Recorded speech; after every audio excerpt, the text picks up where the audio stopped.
You know how you know a lot about sound Yep. and oil? Yep. I know a lot about motorcycles. All of our sponsorships ran out, so there's really no reason for me to do this, and I should just go riding. And they go, what were you saying? What were you thinking? And really, I like coming on the show. I watch guys ride all the time, and they're rarely using what the bike is capable of delivering. It makes my phone ring. You know how much power a Husaberg 650 makes? Not near enough. Not as much as a start. Oh.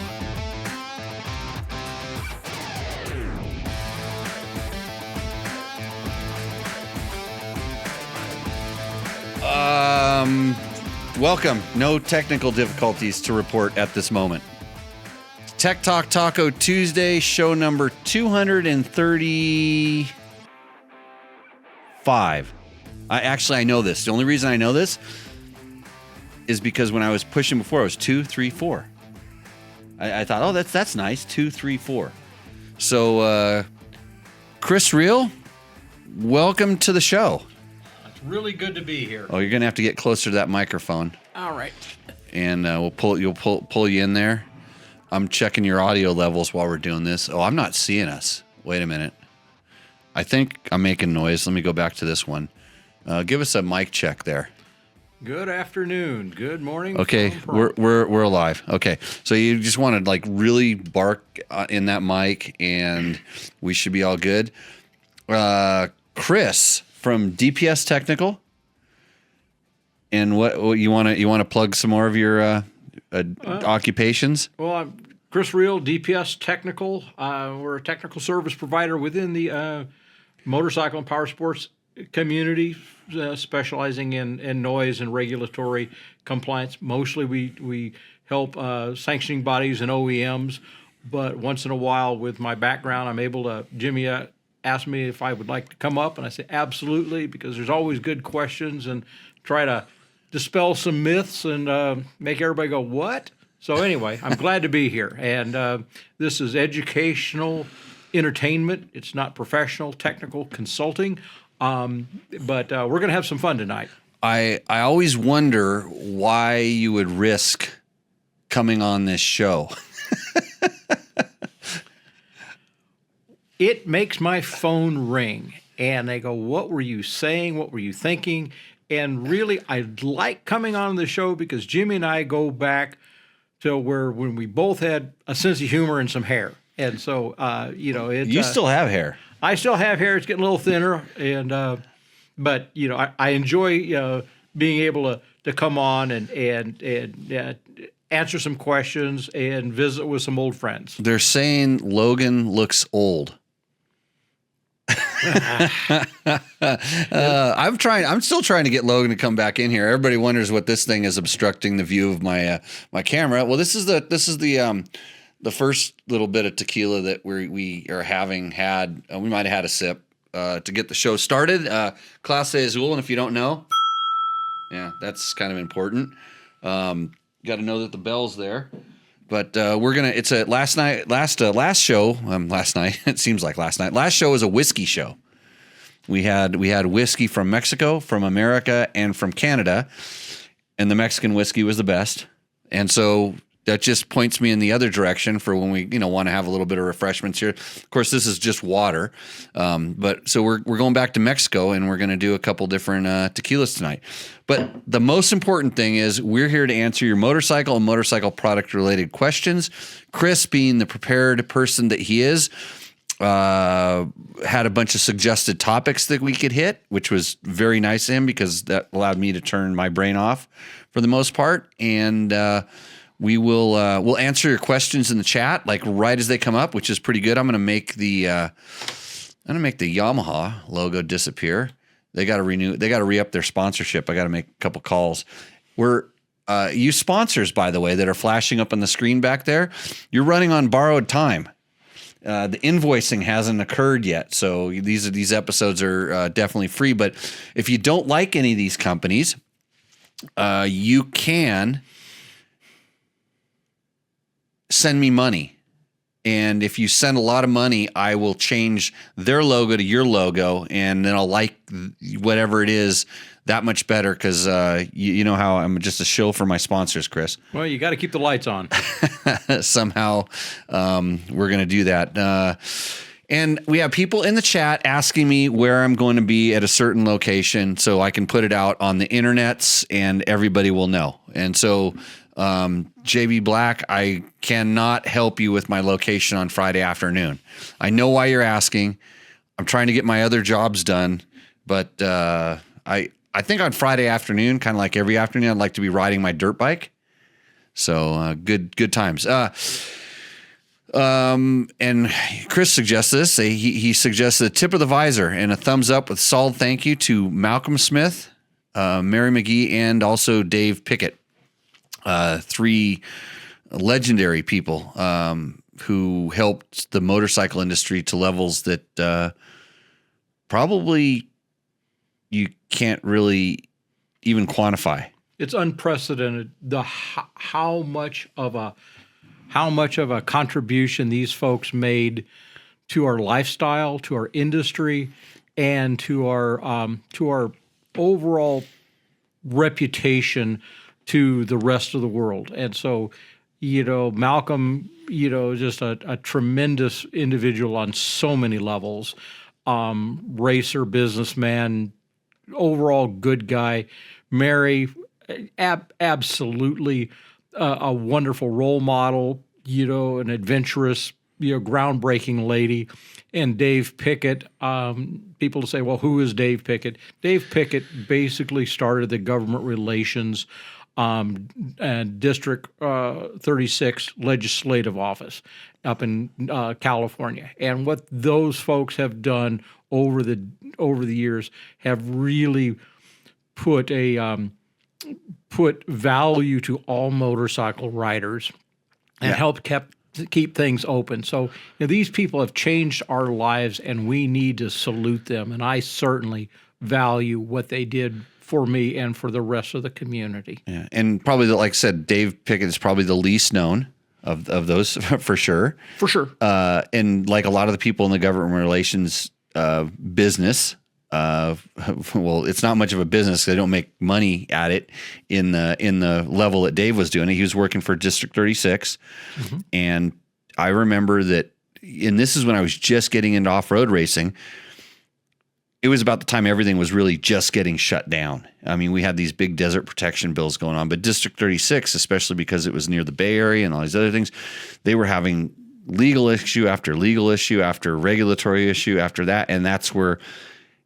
And he was a young man at that time. I was just a kid, but he was a young guy, and with him and there was a few other guys up there that were really fighting to keep these riding areas open to make it so that they could race because they were really struggling. There was a lot of there's a lot less public land up there. Yeah, and what District 36. By having their own legislative, office, that's funded by a modest contribution from all of the riders to make sure that generations to come have a place to ride. And Dave put together a solid program. Dave worked for many, many years as a district officer, and then as time went on, he stepped aside. Don Amador filled the role for several years and did some amazing things. And now Ted Cabral has taken that position. And District 36, has to be commended for how influential they have been to North American off-highway motorcycling, whether it be competition or just general land use. They've put together a solid foundation, and they've had help from sponsors and stuff, but really it's their forward thinking from their entire organization. It's been, that's why Dave Pickett, in my opinion, is on the podium with Malcolm and Mary. Yeah. And then for those that don't know, Mary McGee was Motorcycle Mary. Actually, just not too long ago, they have the teaser for her documentary that kind of came out, and the Motorcycle Mary documentary. And I met her I don't know how I got put in this panel, but it was for a adventure kind of ride up in Lake Tahoe, and I was sitting next to Mary and Mert Lawwell. Like I said, I don't know why I was there. I felt completely out of place because when I didn't really know a whole lot about Mary, and we started talking. She knew me from the Dakar racing and stuff, and we just started talking, and then she's telling me about racing the Baja 1000 and solo, and racing motocross, and racing cars, and racing with Steve McQueen, and doing all the stories. And I'm like, I didn't want to talk anymore. I just wanted to listen to her tell me these, and she was such a happy-go-lucky. So go check out that search Motorcycle Mary on your deals, and check that out, because I think that's it's a really cool story. And then Malcolm, it just goes without saying. Yeah, and some of our pioneers, when you get to understand who they are, who they were, what they did, so many different aspects it makes you want to be better, not just a better rider, but a better person. And that's where some of these people really, like I say, they've set the bar pretty high, and they've helped us all. So yeah, I was privileged and really had a good time anytime I got to go riding with Malcolm. It was, especially when I was quite a bit younger, it was before he was actually sort of doing like commercialized trail rides. You'd hear people that would tell stories of being able to go ride with Malcolm. Yeah. And it inspired me. And people say, Jimmy, how come you're so mean? Because Malcolm used to take people on really gnarly trail rides. And to me, he was an old dude. I was just a kid. He was this older dude, but he could go gnarly places. And he saw that I fed off of that. I really liked it. So he'd tell me places he had ridden before. And I'm like, no way. And then you talk to somebody else. So, oh yeah, I went on that ride. And he took me on a couple of them, told me where a couple of them were, and I've been there. And like some of the rides we did with Kenny Jones, because he's like, oh yeah, Malcolm took me here when I was a kid. And we'd go, it wasn't really motorcycle riding. It's more like motorcycle, I don't even know what to call motorcycle it. Portage. Portage, yeah. Yeah, so pretty cool. And I got to do a really cool story where at Cycle World, where we took some dual sport bikes and went with Malcolm Smith and Gary Jones and Daniel Laporte. And Kenny Jones went with us also to shoot it. But that to go do that, and then Malcolm talking about how he used to go down there to race, but when he would go down the race, he ended up just going trail riding, and that's how he found a lot of the places that he did, which is pretty cool. And now look at me. I'm like it's like I'm putting on races and places that I used to go, because I was like, oh, the race is why I have to be down here, but I'm down here for the riding, but not on the race course.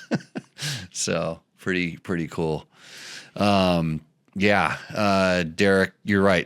Hearing this, he says, makes me think of the phrase "standing on the shoulders of giants," and yeah, it couldn't be more true. So, thanks everybody for joining in. Like we always tell you, you can leave questions and comments in the chat when we're live. Even if you do it afterwards, we usually kind of go back to some of those old questions and try to answer them up on the show. So if you have, especially like we said on our buffer for this on the Instagrams, if you want to know why your KTM 500 only makes 35 horsepower, Chris here not only causes that problem, he can answer it. Yep. And when you get down to race bikes is one thing, off-road, recreational bikes is another, but then, you get to the street side, there are some things that have to be done to meet the global regulations, and also to get the durability, the lifespan of the vehicles. And so, if your bike comes with a little bit less power and crappy tires, and sometimes a little bit oddball gearing, that's on me. But you got a license plate out of it, And if Yeah. and if you decide you need some other settings or different tires, well, that one's on you. And so good luck with that. But Well, the honest truth is as much as you understand the regulations, you know how to tune things to make them mostly sound compliant. And it's just funny because so many people, especially when you're kind of new and you haven't been around for a while, you wonder, well, if it's a 500, how come it only makes this much power? If it's a like the 250 race bike makes this, and this is, well, it's all emission. They always say it's all emissions.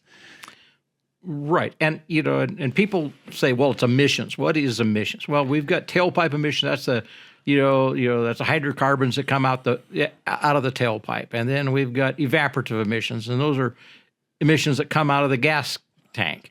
And then we've got noise emissions, and that comes out of the tailpipe and other places on the motorcycle. Comes out of the airbox. It comes out of the airbox. It comes off the chain. It radiates through the skid plate. But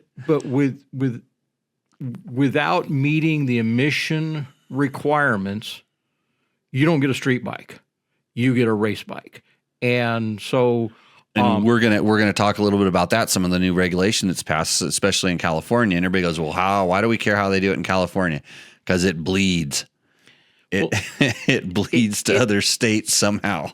It does, and California, we've got, I live in California, but I serve customers globally. A lot of the California regulations are very, very similar to the European regulations, and so we're trying to blend into kind of a global technical regulation, which there'll be some compromises a little bit on some things, but really I think looking into my crystal ball, I think we are in for an exciting time with some pretty new stuff. And even an emission controlled motorcycle is a pretty doggone good off-road recreational vehicle. I'm here to tell you, I beat this drum all the time, that most people that are complaining about something, don't know what they're complaining about. That's the first problem. And the second thing, they hardly ever tried what it was. Because they have to go and remove the emissions delete before and it's like, what do you delete? What do you delete? And I'm not here going, oh, I'm all, a saint and don't ride, competition bikes and stuff, or don't modify my bikes that came as emission compliance bikes because I, decided I was going to take them and turn them into dirt bikes. When I'm riding my KTM 500 EXC down in Mexico, doesn't need to have the same requirements that I have up here. But it still has the reed valve in the intake track. Is there something wrong with me? No, reed valve actually has some advantages. Pull that thing out. So me, you, and Dave Arnold are the only three people in the world that I know of that say good things about that. Everybody else has to throw them. Hey, you heard of this guy named Ed Santon? Mm-hmm. Ed's going to be really bummed out because I'm not having a Peebs right now. I'm not having a Pabst Blue Ribbon, but I am going to drink out of a off-road Hall of Fame glass. We're going to try some Sincuro. This is here. Your job, the co-host. You talk more than most co-hosts, which is good, but you get to pour, and I will work on the questions here. So. Let's see. Chris is the doctor of my sound testy. This is true. Chris taught me how to do sound tests. I think I did the full certification once, and then I never re-upped it. Well, because I don't think I needed to. I learned how to do it properly, but I didn't need to be. I wasn't doing any certify kind of thing. That was a pretty good pour there. Did you slip? Just a little. Well, that's the last one I'm counting. Okay. Well, we got one. You're definitely going to want to try that last one. But anyhow, he's the doctor of my sound testy too. I use my ears more now than I use because I can. You're probably way better at this, but my ears can tell me whether a bike's loud or quiet. Oh, absolutely. But when you say that's loud, well, loud is kind of subjective.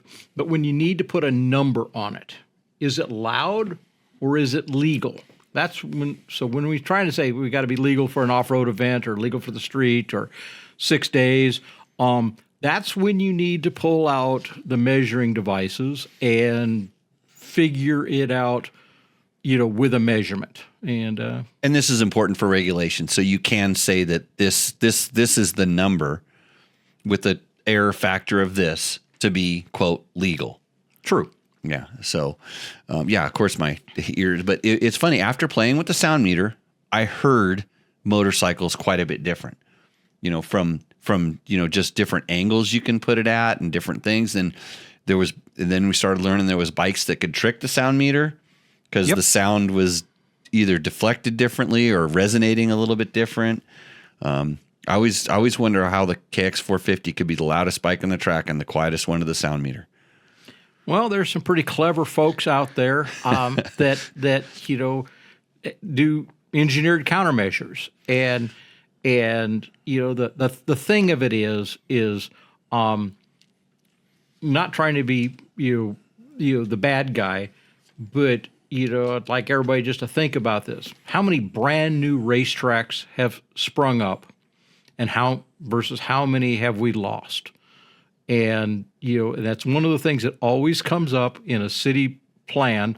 I did a thing out here for Jimmy and the Pahrump folk trying to do We're trying to make one pop up, and it's close to residential. And I'd even ask how many have popped up that are close to neighborhoods and stuff, it's kind of zero. It's zero. And you say, well, it's a California thing or it's something, more often than not, when my phone rings and it's somebody trying to get a permit or is getting sued or has to go before the city council, more often than not, it's out of California. Yeah. Scott Summers rang me up this last year and says, hey, they won't let me have guys go trail riding on my property. And he's in Kentucky. Yeah. And he's, I just want to get insurance and let some guys come. And I thought I'd get a permit. And he says, boy, the sound thing's kind of a deal. I said, well, how close are your neighbors? He says, they're a half a mile. I said, if you don't run a quiet, an EPA or at least an AMA compliant exhaust system, your neighbors will hear you. Yeah. Matter of fact, your neighbors will hear every shift. Yeah. So it's an interesting. It's like I said, sound thing's really interesting, and I've learned a lot. And I mean, it really, we can go. You can just get in arguments all day long with what people think about sound, because people they hear their power, they don't feel their power, and that's it's proven to me because I've done tests where we have bikes that were louder that made less power, and people all said that the loud one made more power. And it has to do with how far they were turning the throttle and a couple of things. We're going to jump into our chat here real quick. TW Hicks, with that lead in about street legal and global regs, can Joe Sixpack, who is happy to ride 2 times a month, can they really handle the 60 horsepower 450 500 class bike, or would they be better off banging their 39 horsepower off the limiter?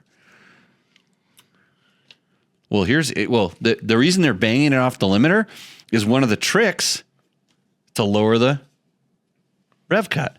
Right. They'll lower they're lowering the peak. Lower the peak RPM, the max rated RPM. They lower that down a little bit. But what the trade-off is, and if you study a dyno chart, and you look at what the torque curve is, horsepower, you just brag about it. Torque, you feel it, and torque hooks up. And so when you start looking at, if you're banging off the rev limiter, you're generally less torque than you had if you'd shifted. Yeah, 2,000, 3,000 RPMs earlier. Absolutely. And when you're banging off the rev limiter, you got wheel spin. It gets hard to handle that. If you go up a gear, you go faster. But Yeah. but you watch the flat track guys, and of course we're dirt bike tests, and everybody makes fun of the flat track guys. You watch the guys that really go fast flat tracking, and you listen to them and you go, that guy's just running in the torque curve. That's because he's hooking the rear wheel up and driving off the corner.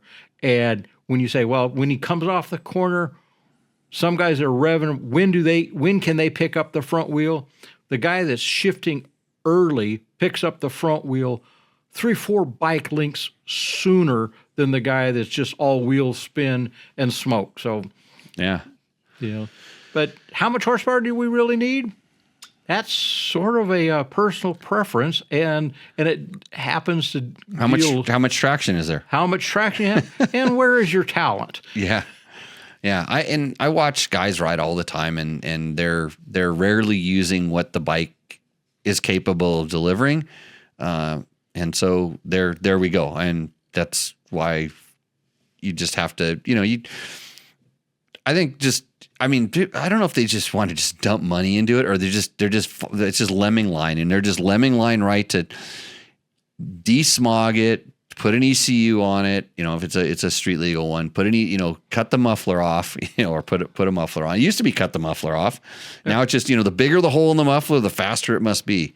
And I learned, especially, early days, that's a real tunable piece, and you can really affect the way a bike runs and where the torque is. Like, I used to race 125s all the time, and my 125s were very, very fast because I felt them. I revved the crap out of them for sure, but it was, feeling it. Victor, you may know of Victor. He said, Victor. Taco Bell makes my emissions higher, and it's noisy too. Well, just keep the windows down, buddy. Victor, go get some cart tacos. None of the fab ones. Bobby Woldridge from Atlanta says, have you noticed intake reeds dusting the intake from reedwear? Yeah, I've seen this. You've seen this before? It's kind of a brown dust that appears on the backside of the reed valves and on the intake track shortly after the reed valves on the KTM Husky gas offerings that are emissions compliant. What is that? Is it reed wear? Some of it's reed wear, and that's also an indication, why the reeds are there is it keeps that pressure pulse from escaping through backwards out through the air box, the pressure pulse being noise on one, or sound on one side, but it's also reverse gassing. So that dusting can be carbon. And it can be. Yeah, I didn't think it was just reed, because I'm like looking at it, and it's kind of hard to wipe off. It doesn't just wipe. It's not like a dust where you can just wipe it off. You have to contact cleaner it and clean it. And so, it could be like just some of the contaminants from the gas, right? Some of the things from the fuel. It's hydrocarbon, and whether it be gas or oil or some of the stuff in the fuel, that is a residue that very often we don't realize how much debris is coming through the. And it would get it because of the reed, since the reed is stopping and basically stuffing the intake track. And this is why, if you think about it, everybody's like, it's just an emissions device. It's actually kind of, it's maybe the lightest of supercharging. Well, what it's doing is it's preventing the sound. It's preventing the wave from going back past that point. It shuts when the pressure, because the pressure goes back. It shuts just like a reed valve is supposed to, and it can't get past that. And so it basically builds up a charge of air that would normally escape, is sitting there ready to go again. Yeah, it's what a reed valve is. It's a one-way valve, and so it keeps the flow going in instead of out and in and in and out and in and out. And when you have that pulse, you drop velocity, and so looking at what the reed valve does, you have contained air that is intended and it would like to go to the engine instead of getting shoved back out through the through the air cleaner or stopping the air flow. So the velocity actually increases at the port face with a reed. Yeah. And the reed valve, that reed valve in the intake was originally designed to make better and more power, and it's nothing new. I mean, I know Honda had it in the old radio, the RF radio 4 valve combustion RFVC heads, the early XR 500s, the ones with 2 carburetors when they were trying to make 4 strokes work. 350, that's 350 kicks. Yeah. So and I think even before that, there was some European bikes that had a reed valve in a 4-stroke. I mean, I think super early, I went to the what's the Cannonball, the motorcycle Cannonball with those old bikes. There was some of those that had some pretty interesting technology. You're like, holy crap, they did this back in 1932. Oh, it's not new. And the thing with a reed valve is it kind of lets you run a larger carburetor or larger throttle body, so that when the reed is open, you can really pull some big air in. But we've all played with too big a carburetor, and you get a lot of volume, but you get no velocity, and it just kills the power until you get way up on top. And to speak to the reed that's in like the KTM specifically, it's small. So it is a limiting. It does, and I will not argue this. It does limit from, in my world, a little bit past half throttle up. You can feel it choking it down. Yeah, it's a restrictor. But I think about how much I'm riding there as opposed to how much I'm riding, for the first half throttle, where it to me gives better throttle response and better torque, which is kind of what we were talking about earlier. And I want to get there's some bigger ones. Somebody has some bigger ones, and I want to get my hands on one of those to actually test it and try it, because I did ride with one. Like the very first time I wasn't told what it was. It was like, here, go ride this. And I came back and I said, this is crazy. Like, this thing's doing something. I didn't know what it was. I couldn't figure it out because it looked like a completely stock bike. All there was a reed in the intake track, and you couldn't hear it. The sound, especially the airbox noise, couldn't, that was gone. But I'm like, why is this thing pulling so hard? And I was thinking that when I got off that bike, I'm like going, there's some sort of variable cam timing in this thing. That was the first. That's what it feels like. Yeah, that was the first thing I thought of. It was either some kind of weird ignition mapping or but I looked at the motor, and I got off the bike and I did a quick check. Because I wasn't told anything about what it was. I did a quick check. I did look around. I'm like, I can't see it. Well, not to let the cat out of the bag, but there's a cat running around here.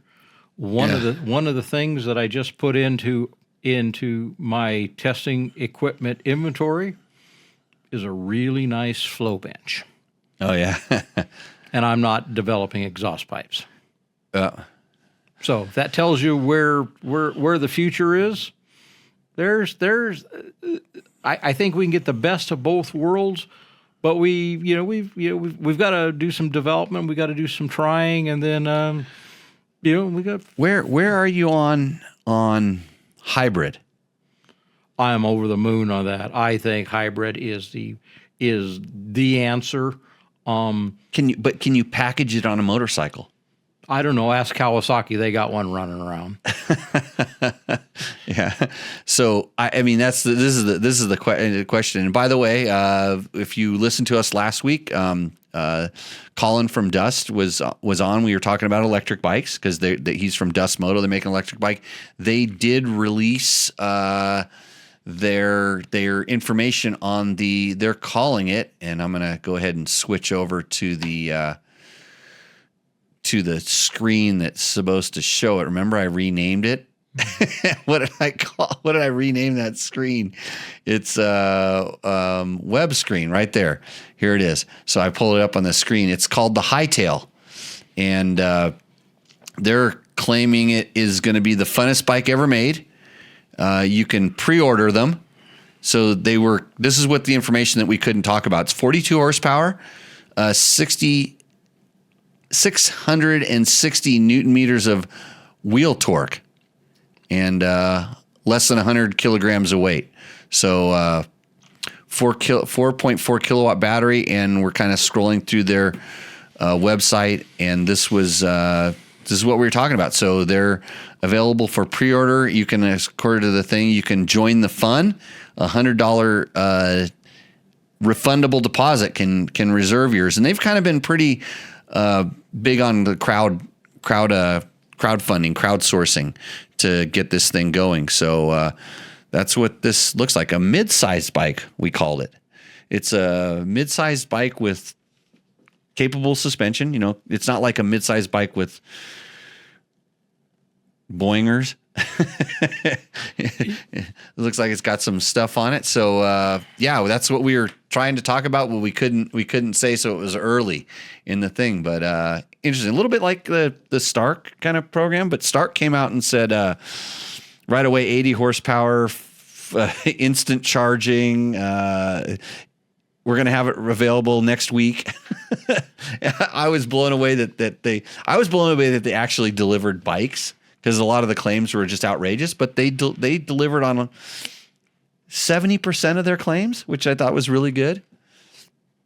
Well, they're clever individuals, and technology is going forward at such a fast pace. We're going to see a lot of different offerings, and the high horsepower, high torque, faster charging electrics are they'll get there. If you can, like I said, you think about the weakness. If you could, well, it's like the hybrid, like the Formula One cars. I mean, the Formula One cars are crazy complex and stuff, but you think about how they're using the electric to keep the turbo spun up to fill the power where the motor, that way they can optimize the motor to run in a just certain range, and then you can use the electric to boost it. Maybe it gets a little bit too crazy complex, when we kind of like some things that are really simple, but I don't know. I think every time they come out with new regulations, the fear in me goes, it's going to kill it, but we figure out a way to make it work. And sometimes these regulations say, oh my gosh, they just popped up.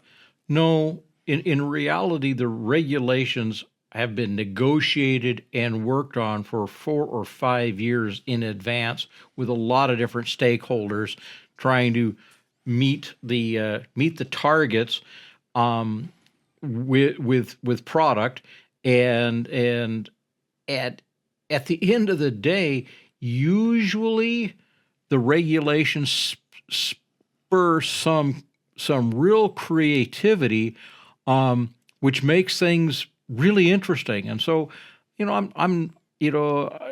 make my living over there, with a regulatory soup.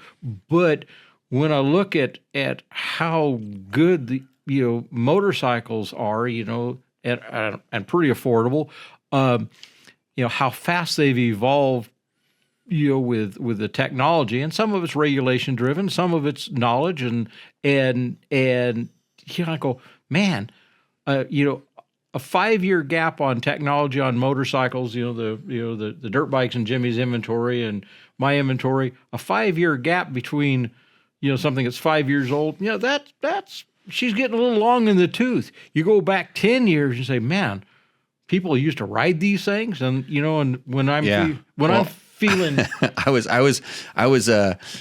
retapping the muffler bolts on a 12-year-old bike today, because I've had the muffler on and off, and I do a lot of different stuff with it. Muffler on and off that thing so many times. I just finally, and it'd been thread certed helicoil and all that stuff, and I just said, you know what? It's going to a 8mm bolt now. Yeah. I'm just upping the size, but it's amazing how good that bike is as well. I mean, it just in grand scheme, and to think it was that good back then, and then how, somebody asked a question a couple weeks ago, and I actually want to do just a kind of one-off question with this guy. He was asking about, hey, which Yamaha should I get? By the way, Yamaha, big supporter of the show. That's the only reason we talk nice about them, right? Wait, I raced a Yamaha. I rode a YZ250 FX at a Grand Prix at Mesquite.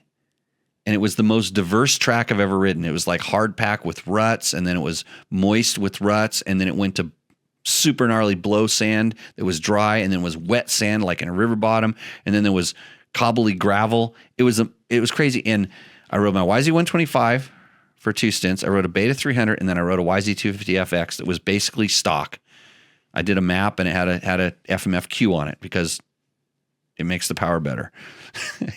And that bike was so insane. It was so awesome. And then you go, well, guess what, Jimmy?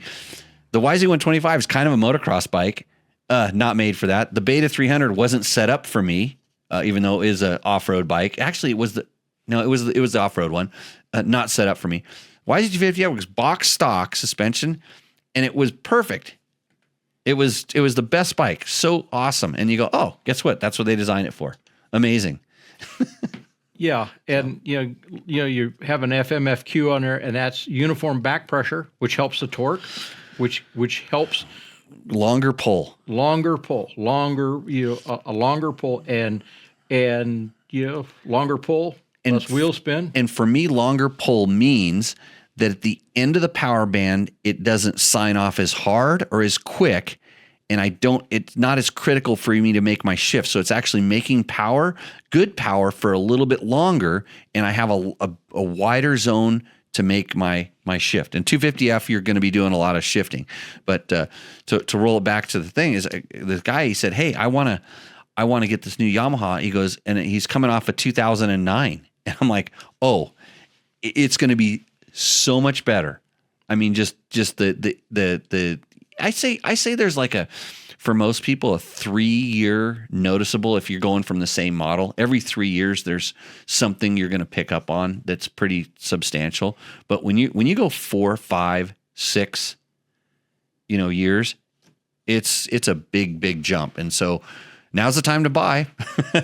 Well, a lot of inventory. But generations on the vehicles. You typically you have a 3-year a 3-year platform, and then the next gen has taken a step that refined out some of the things they learned. But then when you go 2 generations, 6 years, 7 years, what a change. And it's an exciting time to ride a motorcycle. And if you ever want to really get a reality check, ride something that's 20 or 25 years old, and just go out and plunk it, and you go, man, what a change. Mostly the brakes. Oh yeah.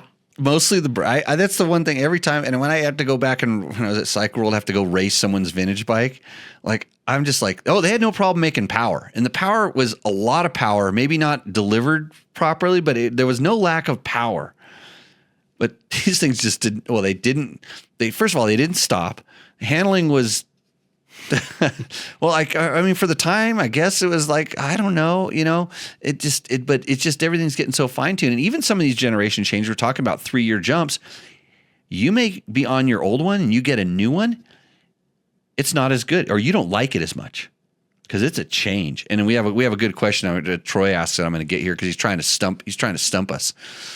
But they make changes, and it's just they're going to a different flavor. It's an evolution, and that evolution may not be right for you because you're so comfortable on what you had. You may not like the direction of change, and this definitely happens all the time with racers. And so here's to Troy's question. If tech is moving forward so fast, why is Star Yamaha running 2017 swing arms on their 2025 team bikes? I don't know where he gets his information from. I don't know that and here's the thing. I know almost every manufacturer at the highest level, if the swing arms have the same mounting holes and stuff like that, they tend to switch them around and change them. And a lot of it has to do with rigidity. A lot of it has to do with length. I know, for instance, this is kind of common knowledge, that there was a time when Honda was running all different kinds of swing arms, and they were older ones, and because it's part of the production rule, you have to use a production part. But I don't know that they can they run a 2017 swing arm? If a former, if it's a elongated former part, and it is a replacement, you can switch some things. You can switch some things around. The big thing is being able to use an OE part or something that's been previously approved.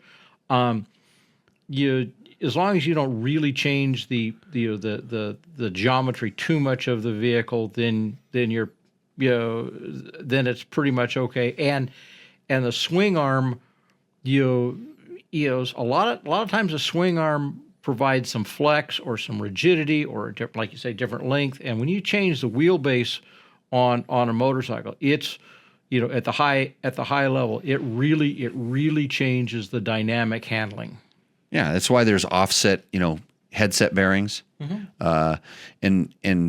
they've also used different engine mounts to move the position of the engine around in the frame. And I will tell you that when they do production testing, they try all of these things, but when they start going, okay, what's the best package? It's not that. It's you can't. Troy, if you went and took your 2025 Yamaha and threw that 2017 swing arm on it, it's not going to make it better. It will make it different. Better for everybody. It may make it better for you and for Star Racing, but it's going to make, and I don't know what the difference is. And if it's something, and at the highest level, when you get to these guys, you're dealing with a bunch of head cases. And I promise you that if you told one of these guys that the guy that was beating him had a 2019 swing arm and it was exactly the same as the 17, if he didn't get the 19 and he got the 17, he would think his bike was worse, and then he would perform worse. Yeah, the head game thing, and you're really sorting out a vehicle with how an individual wants it to feel and handle. That's kind of a personal preference, and then at the high end, when you see somebody's able to go faster than you and he's got a different setup, whether it be ape hanger handlebars or different foot pegs or different swing arm, he's like, man, he's doing something that I'm not doing, so I'm going to try what he's doing. And yeah, you just start end up chasing stuff like that, and it even happens that during production testing when you're trying to figure out what's the best for everybody. That's why you have a group of guys. That's why generally when you're testing this stuff, you're not really allowed to talk to the other guys. Half the time you're not really seeing you don't even know exactly what you're testing sometimes. It's just like, is this better? And you have guys that have high levels of feel and they can try things, and that's why sometimes you also need, and with racers, it would be a stopwatch. That would be the quantitative number, just like when we're talking about sound, you need to test the decibels. There has to be something at some point, but it's and I have certain traits or characteristics that I like, and I know for a fact that some of the things that I like are definitely what doesn't sell. Like if you said this bike has this characteristic and this trait and this and that, those are not, we'll call them, they don't have a lot of showroom bounce.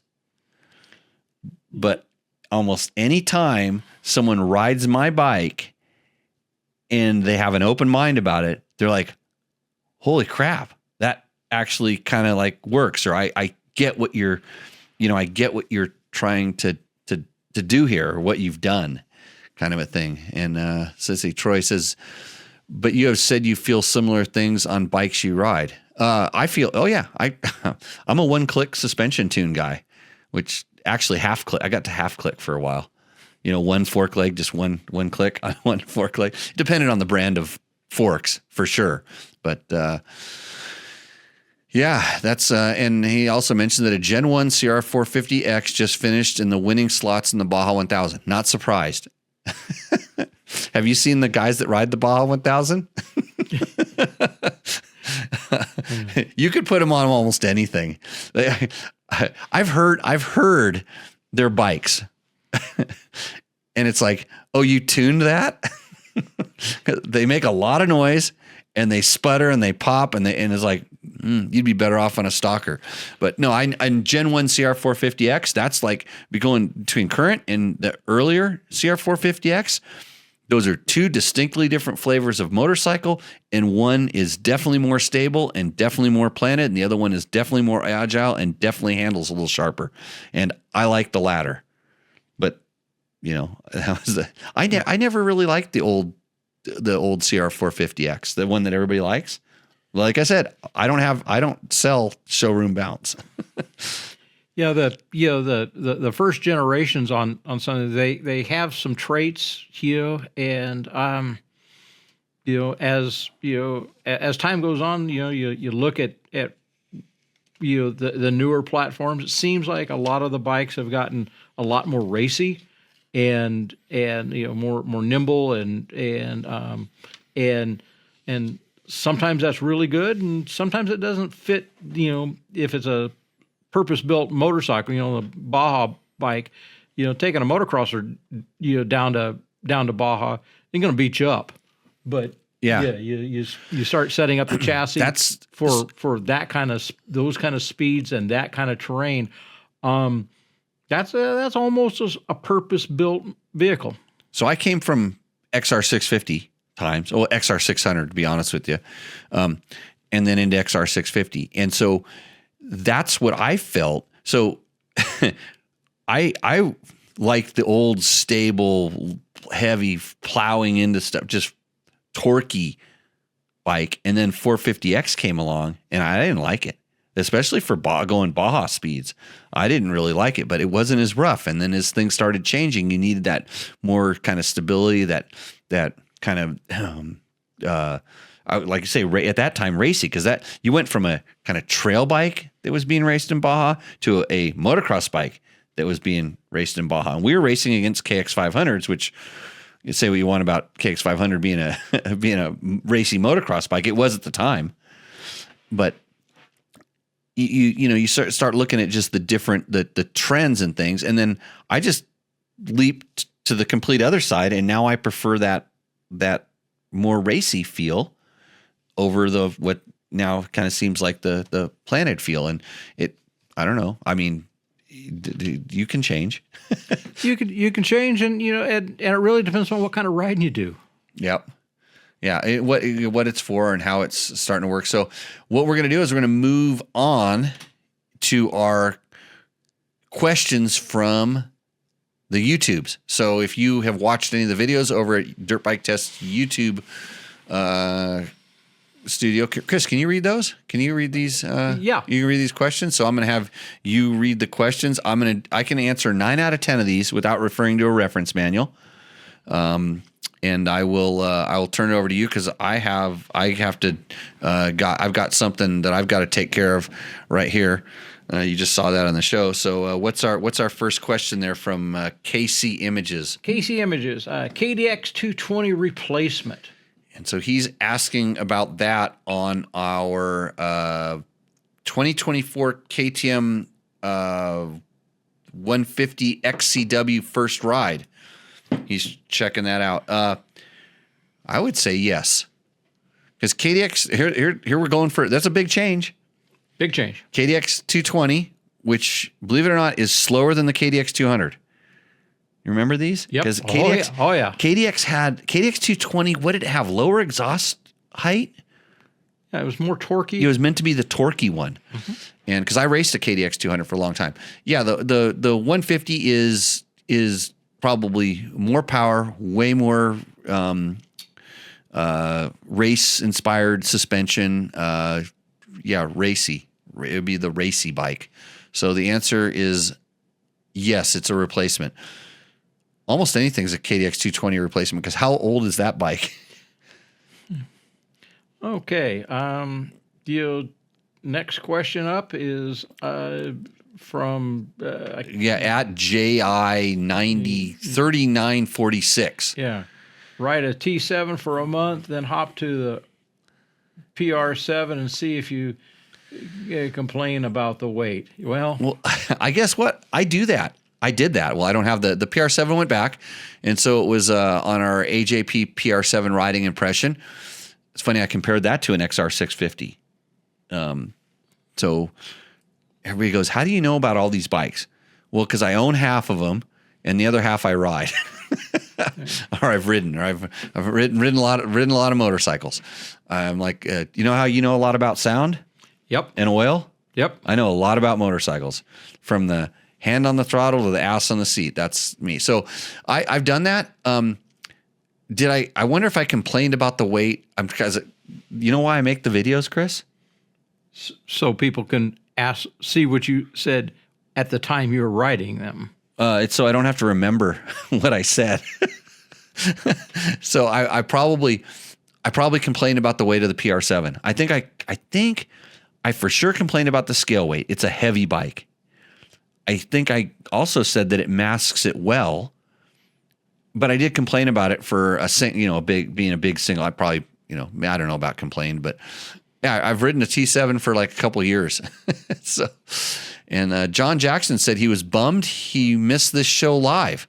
And that was Tech Talk Taco Tuesday number 234. Hopefully he watched on one of the mini podcasting platforms. So he just held his phone, even though it was making noise, and watched it like that. Or maybe he listened to it on YouTube when it was up on his screen, and maybe had it going on in the background in his office while he was supposed to be working. And then you listen to it there. So that's what I would do. What does Charlie Tuna 1971 say? This is better yet, bring it back as a 350R or a 400R. Oh, he's telling Yamaha to bring back the WR250R. Remember that one? Oh, I remember that. That was a weird bike. I don't know. And so we're talking about in our video, is the Yamaha XT250 a real dual sport bike? And we asked that question because Trevor was trying to make clickbait, and then he figured that would work, which it did, because you watched the video, Charlie Tuna. And the WR250R, I didn't like that one for some reason, because it was like kind of a road racy kind of 250F. It was pretty. I thought it was pretty like revvy. Like you really had to. Kind of had to rev it a lot. Didn't have a lot of torque. The GNCC bike. Well, no, you're thinking of the WR250R was the dual sport one. Metal tank. It wasn't GNCC. You're thinking of the not the YZ based WR. So I'm thinking of the. It was that weird middle of the road one. It had its own motor, a liquid cooled motor, like high durability, big, heavy motor. And I had a couple friends that had them, and they're like, "Yeah, we don't," because like I said, they were pretty corked up, and there wasn't a lot of parts available for them. And I think that was one. It's probably like a cult bike. It was a weird, but yeah, if Yamaha made a 350, especially with the current engine configuration, or a 400, or even a 450 that was street legal, like a CRFL or a KTM EXC, it would be a really good bike, because they just make really good bikes. I don't know why they don't do it. I think that Yamaha looks at our current set of regulations and just says, this won't fit. And that's why they built that WR250R, because that was built to the regulations. And we're talking worldwide here, because you're not just going to build a bike for the United States. You have to sell it everywhere. Yeah. And when, the regulations, when you get into a whole different, we call it engine family, when you go from a 250, and you change it drastically to a 350 or 400 or 450 or 421 or whatever it is, it gets very complicated as far as all of your durability stuff, and there's not a lot of interchangeability. So you get into an entirely new development cycle, and it's expensive and it's time consuming. So as much as you'd like to have a size for everything, for every rider. Some things just kind of don't fit for global production, and other countries very often, there's a speed or an engine displacement ceiling for tiered licensing. So looking at that as part of it, that also plays into the equation on what do we get. Yeah. I know for sure in Japan, it's a big deal if you have an above 250cc motorcycle. And where's Yamaha from? Japan. So there's probably, some we're going to take care of the homeland first. But yeah, it's very rare like that a company would take a similar, like let's talk about KTM RFS motors. The same motor that was the 525 was the 250, as far as the bottom end and everything. They were just slapping different cranks in there, slightly different cylinders, and stacking the stuff on top. And, so it's really, like that was a Husky and a Husaberg thing also, that they were able to just kind of have a uniplatform engine and get away with a lot of stuff, but they definitely weren't having to meet all the requirements and stuff that we have to today. And if you took a KTM 500 and downsized it to a 250, it'd be an overweight, heavy. I mean, you look at how shrink wrapped everything is. Yeah, it wouldn't exactly work. So, Charles Clapper, 8982, he's talking about our 2025 Honda CRF 250 Works Edition. What does he say? This bike has best bottom to mid, but no over rev, in my opinion. I haven't ridden that bike, so I can't tell you. Yeah. That's surprising that it doesn't have over rev. It's funny what people consider over rev. So over rev to me is when you've hit peak power at whatever RPM that is, and then as you increase RPM, it tapers off. That's the over rev zone. True. That's a factual, that's a good assessment of where over rev is. Yeah, it just because it's the engine speed is up, it doesn't necessarily mean it's making more power. And when you get to the over rev side, you're just spinning the engine. You're not making much more peak horsepower. Peak horsepower is typically a long time ago, and you're well past the torque curve. So yeah, the torque curve typically falls off before peak power. It starts falling. It depends. I've ridden some bikes that make peak torque. Well, the torque is climbing all the way into peak power. It like the Triumph 450 that we just rode. It was amazing how flat that torque curve was, and I think this is something that the smart manufacturers are really working towards.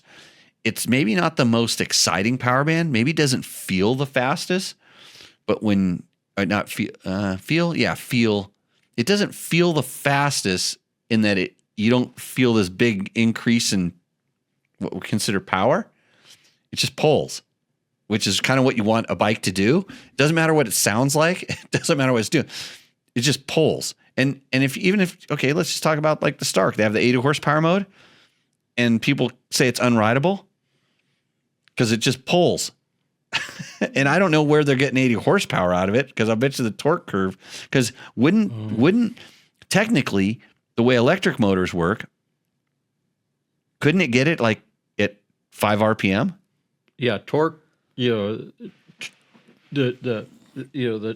torque curve on an electric is fairly linear, and it comes in very, very soon. And with the Stark as an example, how that is going to feel, it's going to feel what I call scary fast. You don't shift, you just pull, and that's going to maximize traction. And there's quite a bit of debate over what that's going to do to shared racetracks. I mean, it's going to be able to do some things in places that the ICE motor just doesn't do. And so jump faces and the launch on something with that much instant on demand torque, it's going to change the riding line and the airtime and All and kinds of stuff. all kinds Well, of things. just like four strokes did. Yeah. Oh yeah. It's just the next evolution. Yeah. So I think I'm going to try to get young Trevor on the line here. See if this works. You might want to put your headphones on for this here. Let's see if this guy, he has no idea we're calling him right now, but I got some issues to work out. You should really get Trevor Hunter. You're live on Tech Talk Taco Tuesday. Is this where I get shamed? No, here, hold on a second, Trevor. Matthew Dittrich 2976 says, he's talking about your Conquering the Big Bear hard run. Clearly, you two are very talented riders, and I'm glad to see that you can take a basic bike and show how capable the product is for most people out there in the real world with limited skills. I can see if I want to explore with a dual sport, I can get these basic bikes and have a good time. Just wanted to call and tell you that, Trevor. I couldn't agree more. Okay, yeah. How come Dirt Bike Test on the webs is down and it makes a white screen? That's what I want to know. I think the information we're putting up is so good that the internet's can't handle it. Oh, you mean our million daily views? Kind of like, I mean, if Amazon were down, the guy who was in charge, and if you were part of Amazon, you would probably be losing your job right now. You can't be down, especially on Cyber Monday. Everybody probably wanted to go to Dirt Bike Test to see which bike they should buy. Buy Yamaha, right? Right, That's yeah, Yamaha, something. Big sponsor of the show. Blue Crew. Did you race the Yamaha this weekend? I didn't race anything this weekend, but Did you ride a Yamaha? I think I think so. I can't remember. You're like me. You can't remember what you rode. I can't remember what I've done. Well, so tell everybody when you're going to have, because people are emailing me constantly first they're telling me the site's dead, and then I go, well, that's a Trevor problem. So maybe you should email Trevor. So tomorrow I start giving out your email address. Well, I think the plan is we're trying to build like anticipation, and so everyone will just hit the site all at once, and there'll be so much new content just waiting on there. That I think that's our plan. That's your plan. That's how we built. That's how we get more viewers, and yeah. My plan was to it would be magic. The internets would just always work, and the Dirt Bike Test would be up and running all the time. I have some stuff I want to put up there, but I mean, I can still put it up there, but just nobody can see it. I have some stuff I need to put up. I haven't actually gotten it done yet, so it's Okay, some yeah. time. It sounds familiar. We have a guy that says that he thinks that the CRF, the Honda CRF 250R Works Edition. Uh-oh, I lost you. Your phone died. He hung up on me is what he really did. He's good at doing that. Your phone die? Yeah, just like the website. Yeah. We have a guy complaining, says the CRF 250R Works Edition has good bottom but no over rev. The Works Edition? Yeah.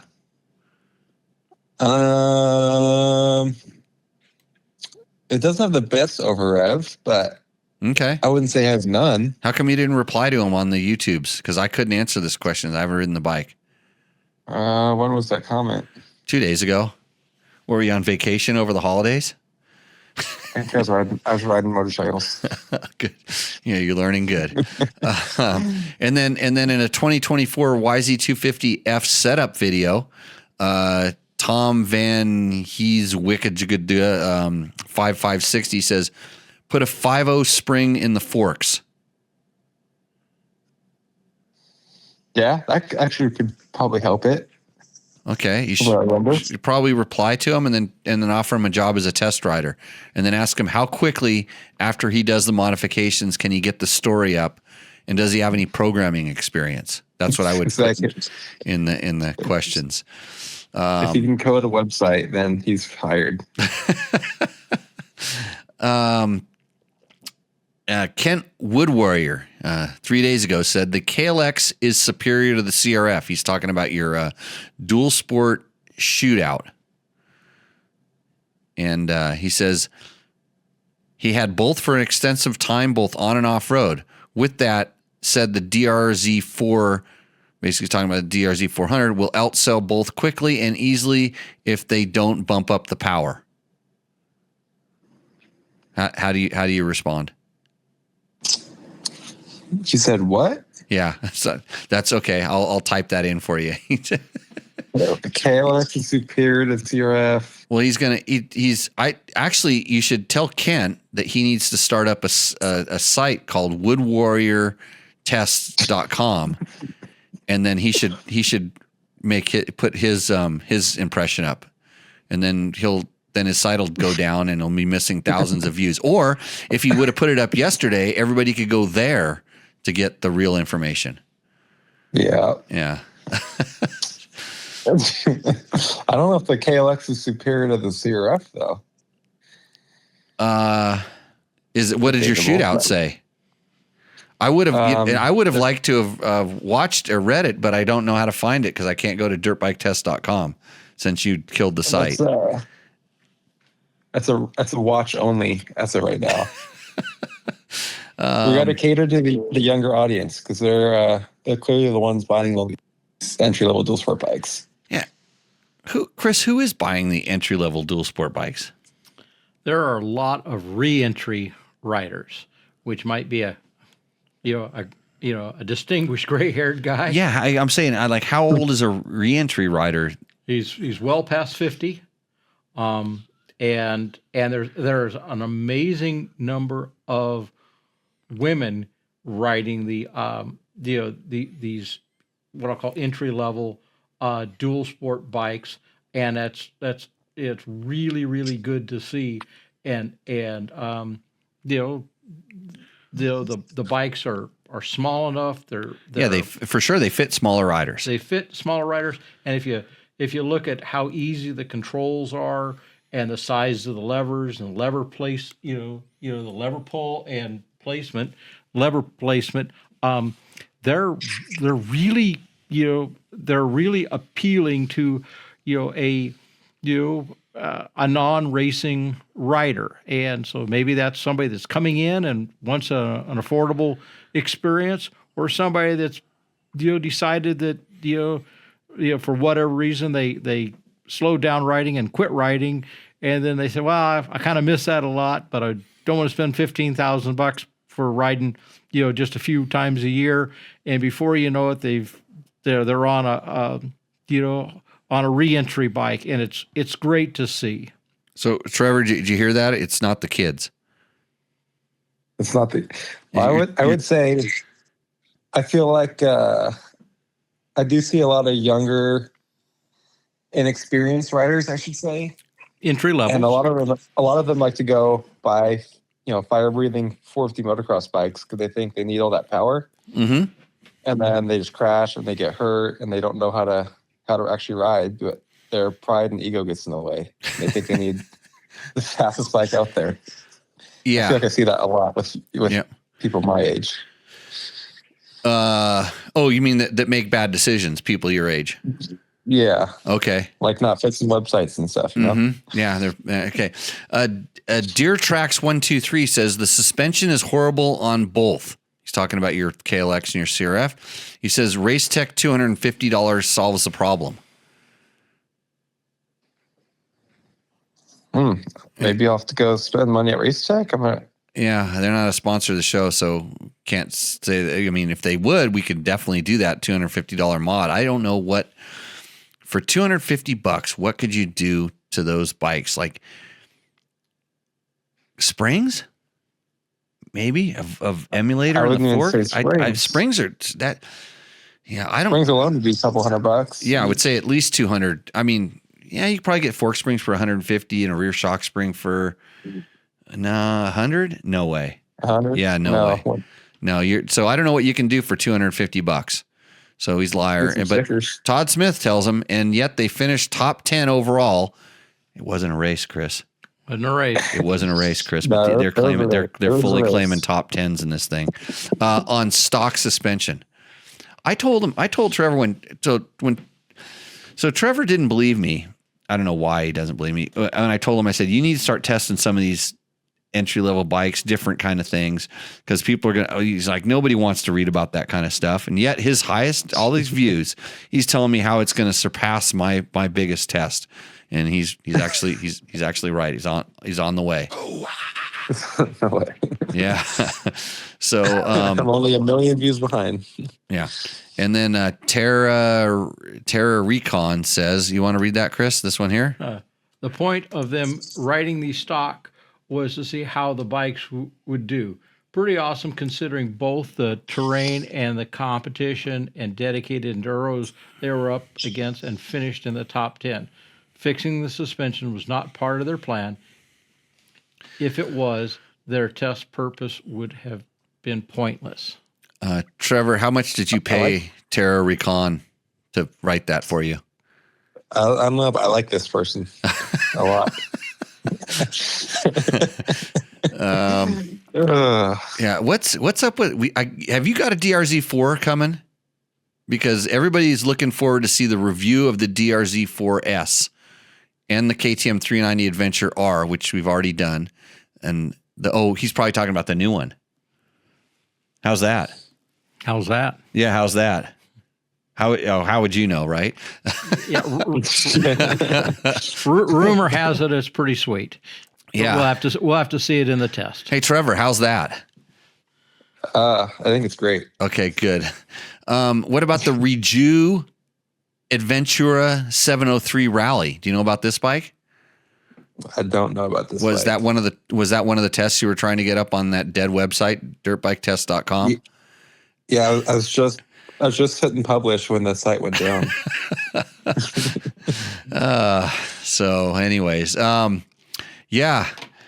And then Mike Schulp says, now that was a test.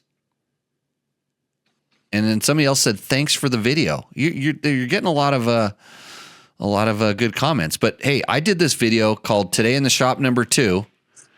And he says, how about a link? I don't see it anywhere.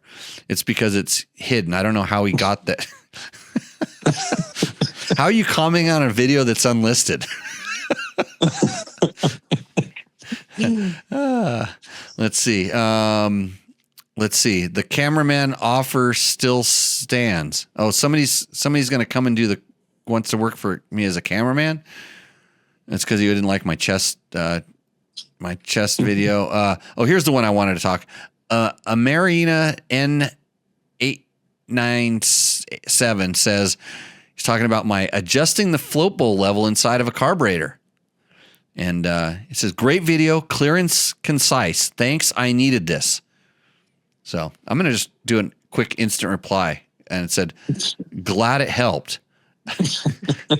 So that means I used AI today, Trevor. Okay, well, enough beating up on you, although it seems like I was complimenting you. Although Josh Krause says about your conquering the Big Bear. Y'all beat the piss out of those bikes. I love how you say they let you borrow them. Laugh out loud. Now worth half the MSRP. I think on the Honda, they ended up replacing the frame after that. Really? Yeah, one of the foot peg mount or something got a little smashed in. Uh-huh. And Ryan said the frames were super cheap or something, so they got a new one and replaced it. Well, that's not very nice to destroy a frame. I guess. How super cheap would a frame be? I don't know. Well, he said it was.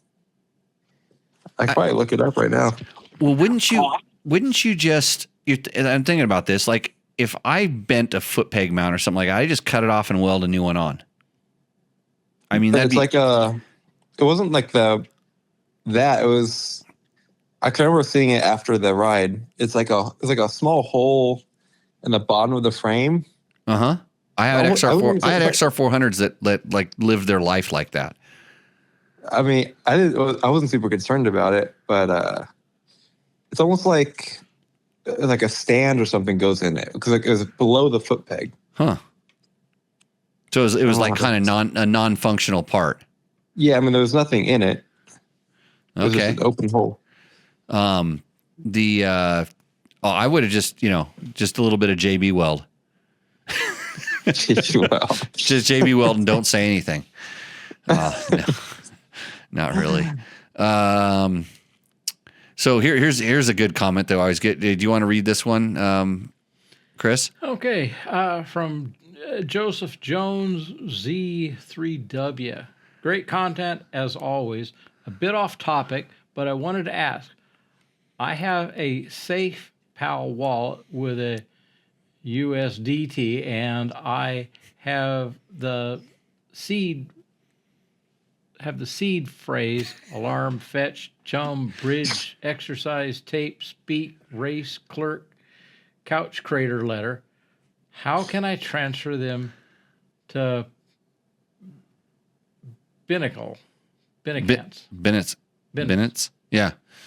And I have no idea. This question was directed towards you, Trevor. I'm not up to date on my crypto right now. Yeah, no, that's a bot generated question. They just threw a lot of words in there, but now you can see how Logan used to suffer trying to read some of this stuff because they just decided to get a bunch of words: alarm, fetch, chum, bridge, exercise, tape, speak, race, clerk, couch, crater, letter. Good for them. Yeah. Okay.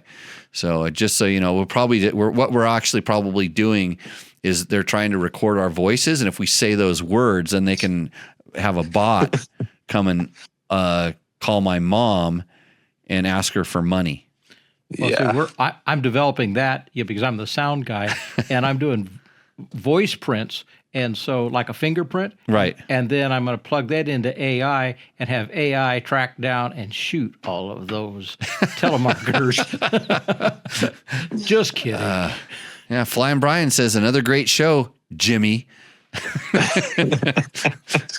How much did you pay him?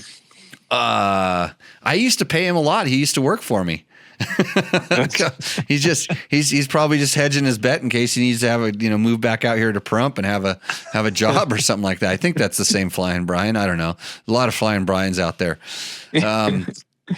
Let's see. And here's Tara Ricon says again, if you want to make someone do something you think they should do, not or cannot do, tell them they can't do it. That's a good way to do it. It's always worked with me. There's something about us kind of people, Trevor. You know what? You know what I was thinking just then? There's no way you can fix that website. You're not smart enough. You're right. I'm not. So you should get someone else to do it. Okay. Okay. So that's it for our YouTube comments. If you want to comment on our videos, go ahead and we'll get back to you. We won't answer them individually. We don't have time for that. We like to just do them on this show. It makes this show seem more important, like it is. So with that, Trevor, I'll let you get back to coding. I had a comment for you, Jimmy. Oh, okay. I actually listened for like a couple minutes earlier. Mm-hmm. And you guys were talking about the Star team running the old swing arm on the Yamaha. Right. I believe the only difference is it's like an extra 15 or maybe 25 millimeters longer. Okay. So that's why they run it. See? That's why we have the experts. Because experts. What I really don't know, if I don't, I try not to make it up, but I try to surround myself with smart people, Trevor, as you've noticed. Yep. And then that way I can just regurgitate what they say, and then I look like a smart person. So I'm taking notes. Okay, yeah, keep making me money is what I always say. Line up some sponsors. Start doing that tomorrow because all the contracts are up. And, for a website that doesn't work. Yeah, you just direct them over to the website and say, look at how your ads are working. Okay, well, we'll keep doing this. We'll let everybody else. We'll let the Woody Test Dirter Guy .com take over the internets for us. So, thanks for coming on the show, Trevor. We'll talk to you soon. All right, sounds good. See ya. That was Trevor Hunter, everybody. Trevor is probably 90% of Dirt Bike Test. Yep. Well, he's working every day on doing something. Doing something. Yeah, can't talk about half the stuff he's doing. I mean, when sometimes you get mired in administrative stuff and future plans, and you just don't get to ride your dirt bike enough. I was working on taxes and insurance today, so take that, Trevor. He was listening to the show. I can't believe he actually told me that. He's usually just so mean to me because I'm like an old person. You know how when you're a kid, you're mean to the old people? The good thing about that is when he's my age, he'll regret it. Yeah. Okay. Let's see. Troy Hicks. No, let's see. The current KTM 250, 350 are super similar. He's talking about the EXC, or even the SXs and stuff. They look like they're super similar. They are not. They're two different motors, and it's crazy because they look so similar. I know that because I was shown how much different they are.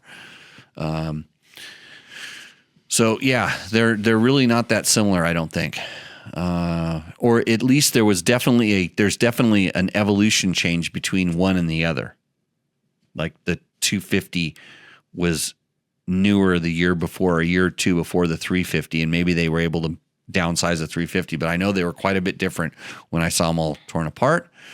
Hornus Turner has a question, or was he a statement? There he is. This one right here. That's why you get away with a lot of stock internals when modifying a 250 SXF or a FC 250, quality parts and designed to share with 350. I'm doubting that. I'd have to talk to somebody who's way more familiar with that, but I believe that they went for lightening up everything they could in that 250 motor, and it's not a 350. It's not the same stuff, even though the race 250s would make the power of a 350, a stock 350, easily. So, Southwest Trails and Wheels. Yeah. Has Trevor ridden a Stark? We know Jimmy hasn't. I don't know if Trevor's ever ridden a Stark. I didn't ask him that. I call him back, but he's busy working on the website right now. Troy Hicks says, I love that re-entry riders buy that KTM 500s. Those bikes go on sale so cheap after the first dirt nap. I haven't seen that yet. Actually, what I've seen is the prices on KTM 500s right now that are less than what I paid for my used ones with like 5,000 miles on them 2 years ago, like by a good margin. Actually, I could get a brand new 300 for more than I paid for my 2019 300 in 2021. Yeah. Let's see. Honda increased the dampening on the 25 CRF 300L. Did they? And then Victor. Uh-oh. Do you want to take this question? Good old Victor. It will be hard for my wife to transfer the sandwich making skills to an entry-level dual sport. I've seen what she does with her SUV wheels when she parks. I'm not sure. Hard for my wife to transfer the sandwich making skills. Oh, to go from sandwich making to entry level dual sport. Well, Yeah. Let's see. Troy says, I make internal parts for the KTM 350 motors and lots of similar.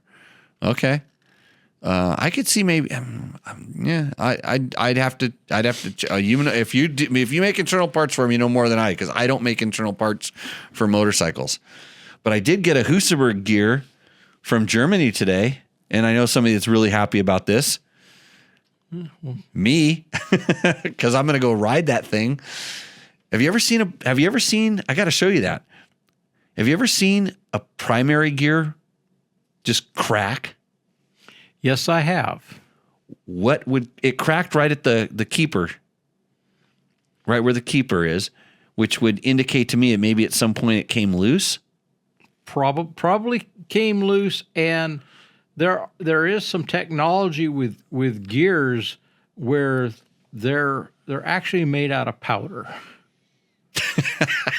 Seriously, they're compacted powder, and some of my good friends in the racing transmission side of the world, cutting gears is an art, but sometimes you need to run something in. So you'll either print a gear, which is scary, or you'll make them out of powder, and that's scary too. But when you're trying to figure something out with a rapid prototype, I'm not saying that you've got a rapid prototyped product, but maybe they printed a few of them to get them through. So, could you because it looks like it looks like a gear that's been how would they would pour it and forge it, yes, and then machine it. But the cracking, I'm just trying to think of like what type of a load, or how would that force cause that gear to just send, and it didn't blow up, it didn't break luckily, but it did make some noise. I didn't hear it. I was told not to start the motor, and but I popped that thing out there when I took it apart and I started looking at it. I'm like, oh, look at this, because I thought it was going to be something in the kickstart mechanism or something back there, and it ended up being this primary gear. But a stress fracture, that could be just a bad piece of material. And little cracks grow up to be big cracks, right? And so it for some reason it had a weak spot, and it expanded. You know how much power a Husaberg 650 makes? Not near enough. Not as much as a Stark. Oh, want to bet? Yeah, no, I won't bet you that it doesn't. But which one would you rather ride? Well, I don't know. You'd rather plug it into the wall and then ride off into the sunset in your quiet little haze. There's like, Chris, I tell you what, if I put that thing back together before you leave tomorrow, I'd let you take it for a little rip down the street, just roll it on and feel the amazing torque of the Husaberg 650. I've ridden them, and it's ladies and gentlemen, it's addictive. And for when that came out, think about how old that bike is and how good it is. So there's some pretty smart people that figured some things out, and then they laughed when nobody else could work on them. Well, the amazing thing is that they run like that, but you just know it's a ticking time bomb. And luckily Ray, who is the owner of this bike, Ray stopped when it made the clank, because these things, I ride mine, and every time I ride it, I know it could explode, and there's no fixing it. It'll be one of those horrific pictures. I'll have to take pictures of it and show it on the internet and tell everybody, don't buy one of these, because look what could happen. And maybe I could crush the resale value of those things. Then I could buy up the parts in order to fix it. Well, Jimmy, you realize what we're going to do with that blown up Husaberg sometime way off in the distant future. We're putting you and it at the Husky Monument. Oh yeah, me with my Husaberg parts, a bunch of rotten old crap. The Husky Monument is getting pretty crowded out there. There's already two of me out there, by the way. There's two Jim Lewises already there. Oh, well, we're going to put you someplace else. We're probably going to put you at the truck stop. Someplace like that. Okay, so moving right along on the show. Hey, thank you everybody for joining in and having a motorcycle chat with us. Again, you can if our website was working, you could always go check out other stuff at dirtbiketest.com. Oh, I was just not going to say anything for a long time and pretend just like that was our website where there's nothing there. Okay. You can go there. Hey, really helps if you make comments on our videos, kind of like this. If you share it. I wish that I actually need to make some shorts out of these, like some little clips of the amazing moments during this show that you could easily share with your buddies. And if you have a friend that's asking you stupid motorcycle questions, send them to us, because I will honestly answer them honestly, and I'll honestly tell them probably what you want to say, but you want to stay friends with them, and I can help that. I can say what you were going to say to them, and then they'll hate me and not you. So just remember this. When your buddy's asking you a question, go, oh, hey, I got go check out this Tech Talk Taco Tuesday show and ask that dude. He'll know the answer, because I do. 9 out of 10. We got the questions from YouTube. The questions from Facebook. We're gonna check this. So I showed Chris a little video of me wearing my camera. So we're working on this new show called Today in the Shop. It's almost finished, but I just need some help. I need a lot of help. That's different. And I'm gonna go ahead. I'll go ahead and play a little clip from this, and let me see if I can make this work. Here, Not Yamaha blue. I'll scroll through this thing here. I think it's unicorn poop blue. It's metallic. It's pretty awesome. It's got a lot of color to it. But anyway, so back to the KTM 500. So if you have any questions, you ask them in the chat. I can go over and check those questions as we're going along, and I will show you where we are with this. So the bike had a knock, and the knock was RPM dependent, only under a heavy load, and I just didn't feel comfortable anymore. The bike has, I have to go check this right now, 12,000 miles and 446 hours on it, untouched. I checked the valves a couple times in that time. I didn't have it. I bought it with about half that miles on it, and basically did nothing else. This knock, wasn't sure. A lot of people said it was the clutch dampers, but it was not, because I replaced these and it didn't change. And so I thought it was something in the top end, and here's where I'm at with this. So pull it apart, and this is so we can look inside of the cylinder right now, and hopefully you can see the ring gap right there. This can be up to, it's funny, there's a little bit of debris in there, but this ring end gap in there, which I'll slide the piston in there and do it. You're supposed to check it 7 millimeters from the top. Actually, I don't know if you're supposed to do that at 7 millimeters. I think you can do it almost any place. The piston slap is 7 millimeters. But this, I think we measured it last time. It was something like 0.4 millimeters. We did it, but that's totally acceptable. Everything in this cylinder looks really good. So wasn't the ring. What I thought it might have been, and I was kind of expecting.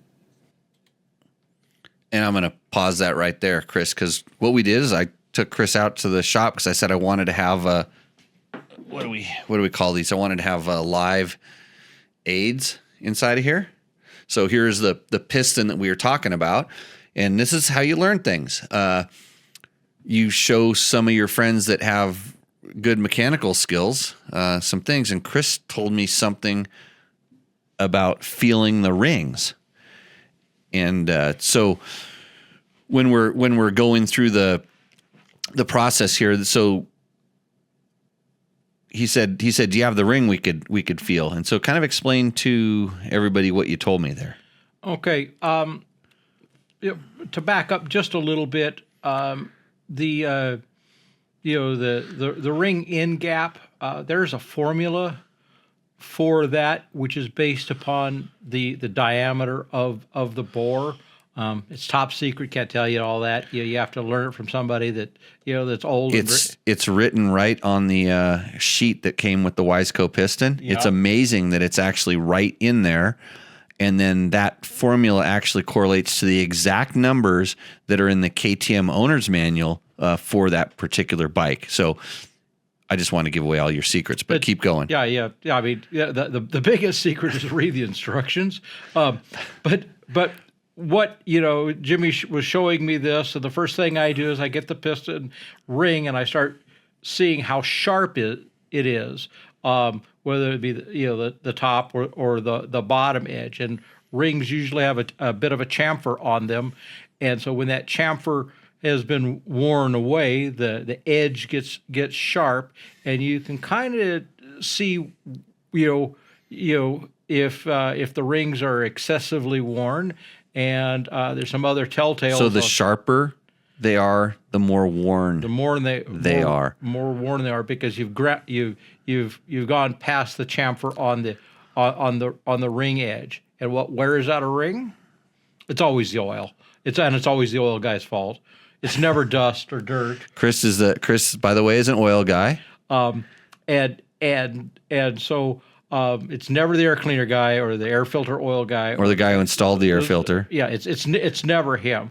But when you start looking at when I have to do a forensic or something on it, you'll see old school guys feeling the edge of the ring, and it's like, well, why is that worn? And the diesel guys will say, oh, that's fuel dilution. You're blowing fuel down. You're washing the ring. Washing the ring dry, and it's scraping against the bore. Well, that's a true statement. So, I when I look at this, I go, well, okay, the piston's a little bit worn. It kind of spec'd out almost okay, but it's a little on the sharp side. So the ring was well within. It was, I think, like I said, it was 0.4 millimeters, and the maximum gap is actually a millimeter on the KTM piston ring. I'm pretty sure. I'm just remembering off the top of my head the numbers, but it was a lot wider than I thought. And when I put that ring in there, I go, ooh, it looks too good, because I pull it apart, and I mean, that looks really, really. I mean, I've not cleaned the top of that piston off, and there's no buildup at all on it, and that's been run on PMEX and whatever perump gas you get out here at the station that everybody seems like they have problems. I get gas there all the time,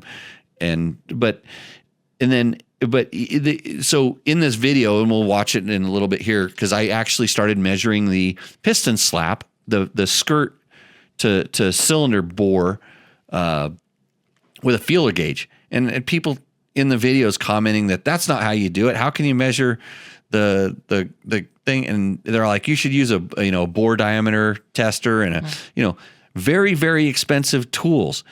And I say multiple times in this video even when I'm tearing it apart, because it's all done live, and it's kind of how I sort of do things in the shop. I just sort of, it's from years of experience of learning how to do these things, and it's meant to a wider audience that, maybe you don't have the best shop and the best set of tools, and you're not building a race motor.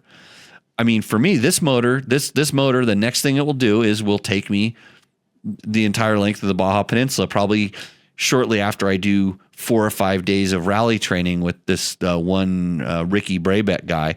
So we're not exactly in the most convenient locations for me to have a problem with my bike. Hence why I took it apart, because it was making a noise I wasn't comfortable with. So back to I'm sitting here telling you how to use the tools that you may have, a $9 feeler gauge from Rocky Mountain, MCATV. By the way, if you're going to buy that gauge, why don't you click through the link on Dirt Bike Test? If it worked, you could click through the link, and we might get a little commission on that, which helps us, stay in business. So I'm telling you how to measure it. People tell me not to do it right. And Chris is telling me, you don't even measure it. you can just feel it. Now you can put a piston in the bore and rock it back and forth, and you'll develop a feel for how much clearance is too much, and then you use the tools that you have. I did, and I did. So so after I took the piston out, put it all, set it down on the bench, took the piston out, popped the rings off of it, checked the ring in gap, because that was the first thing. I'm going to go, this is going to tell me whether it's really worn.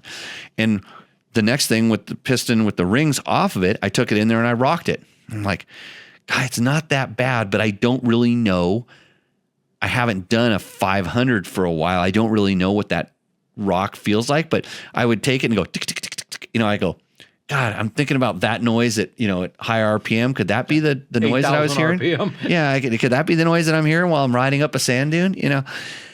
And then I didn't do it, but then we touched the oil ring, which is really sharp. Really sharp. And this is just using kind of like a learning. So now I'm learning a trick from a guy who's teaching me some cool stuff that, why in all my years nobody's ever told me this. I watched a really neat in-depth video on rings on YouTube. Some guy went down the rabbit hole on rings, and he talked about the angles on them and the different bevels in different places, and really cool. But he never talked about feeling it either. I think he was, he just talking about the rings in general. But so I didn't know what sharp felt like.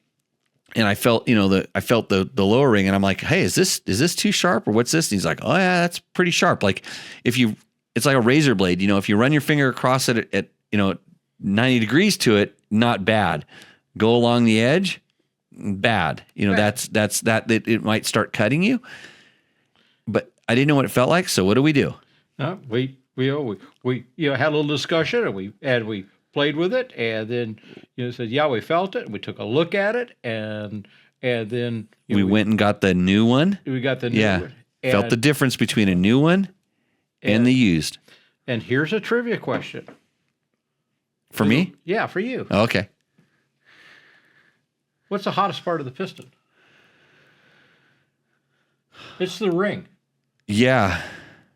The ring is because of all the friction. All the friction, and it gets hot. And some of the guys, when I was coming up, a long time ago, they're telling me how hot the ring gets. And being the oil guy, that's kind of important to me, because if the ring is getting just 800 degrees or so, it's going to carbonize the oil, which is going to turn to ash, which is going to be abrasive, and it's going to stick the ring, and I'm going to get the blame for it. Oh, it's the oil guy. And some of the smartest guys on that, I learned a tremendous amount from the good folks over at Cosworth when they're down in Torrance, because they, the U.S. guys learned a fair amount from the Formula One guys. Mm-hmm.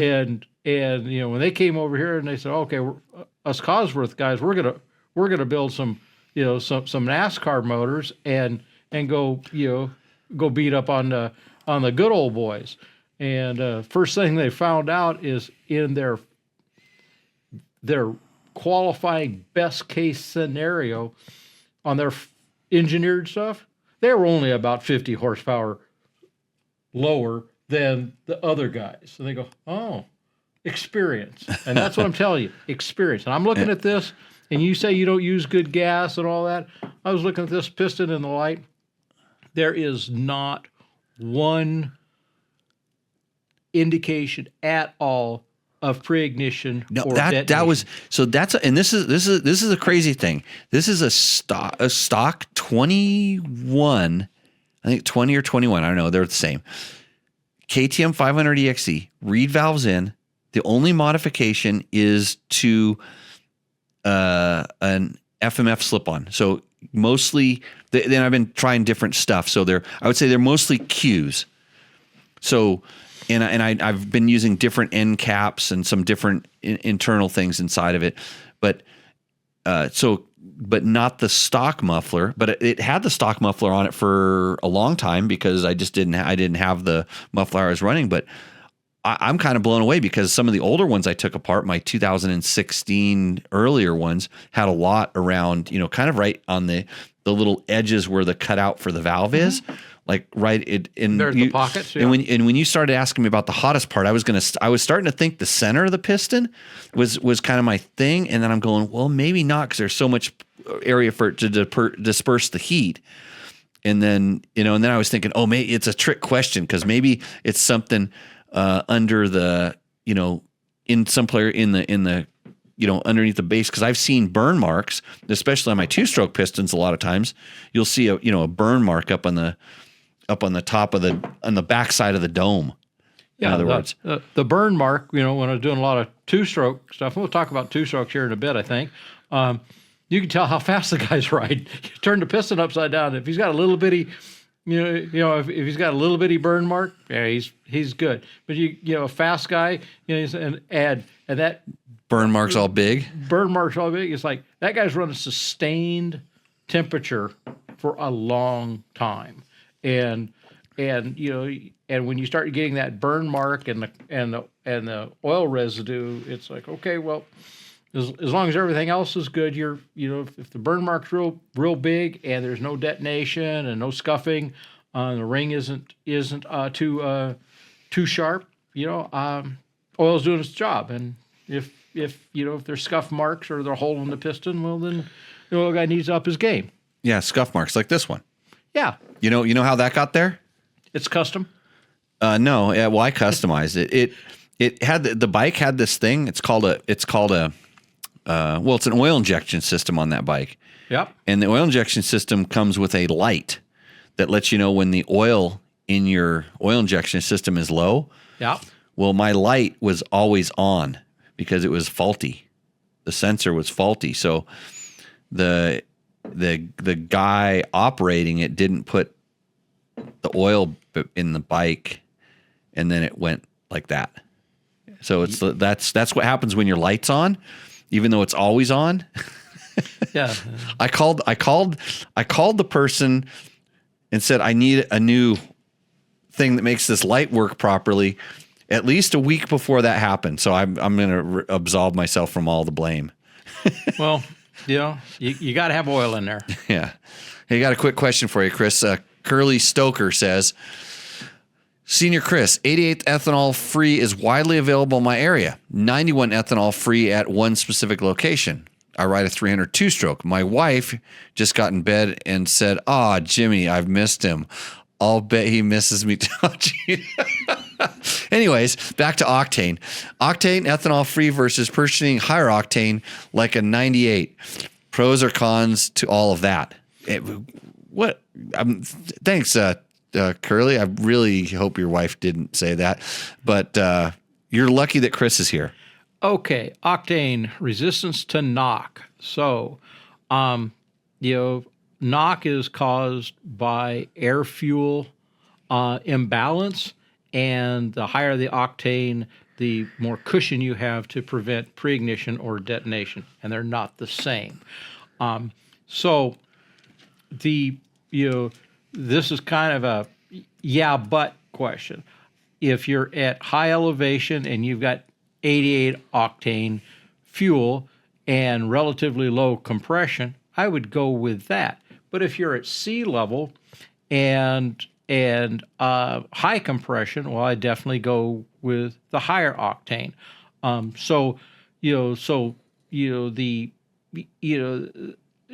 Looking at what the compression ratio is and the manufacturer's guidance on octane rating would be a good way to go. But on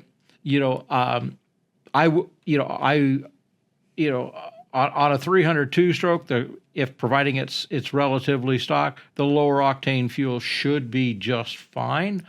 Going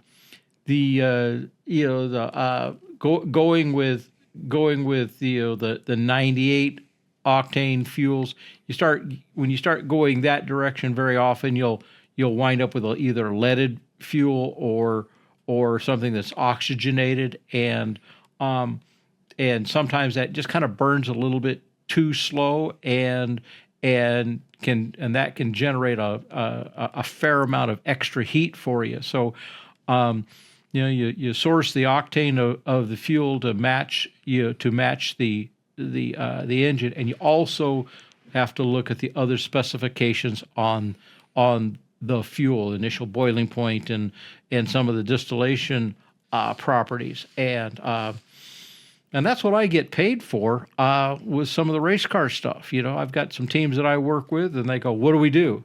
I said, "Well, what are you doing?" And they go, "Well, I'm doing this, and this." What's the end goal? And I really like playing the fuel game, and I really like national championships, and I really don't like blown up motors. So I work pretty hard at using my knowledge, and I'm kind of conservative on blowing up somebody's motor. So I usually kind of hedge my bet, and on octane I try to go a little bit higher than the demand, because I know the guy's going to have played with the timing and leaned it out, or when you're dealing with stock vehicles, most of the times the manufacturers are testing with stock fuels. Yes. And they have a safety range built in. Absolutely. Like they will try to get some, we'll call it lesser quality gas to run it through to make sure that just isn't going to cause huge problems. Although they don't test that way normally. They test with good quality fuel, something that's consistent. I know this. And, so two things here.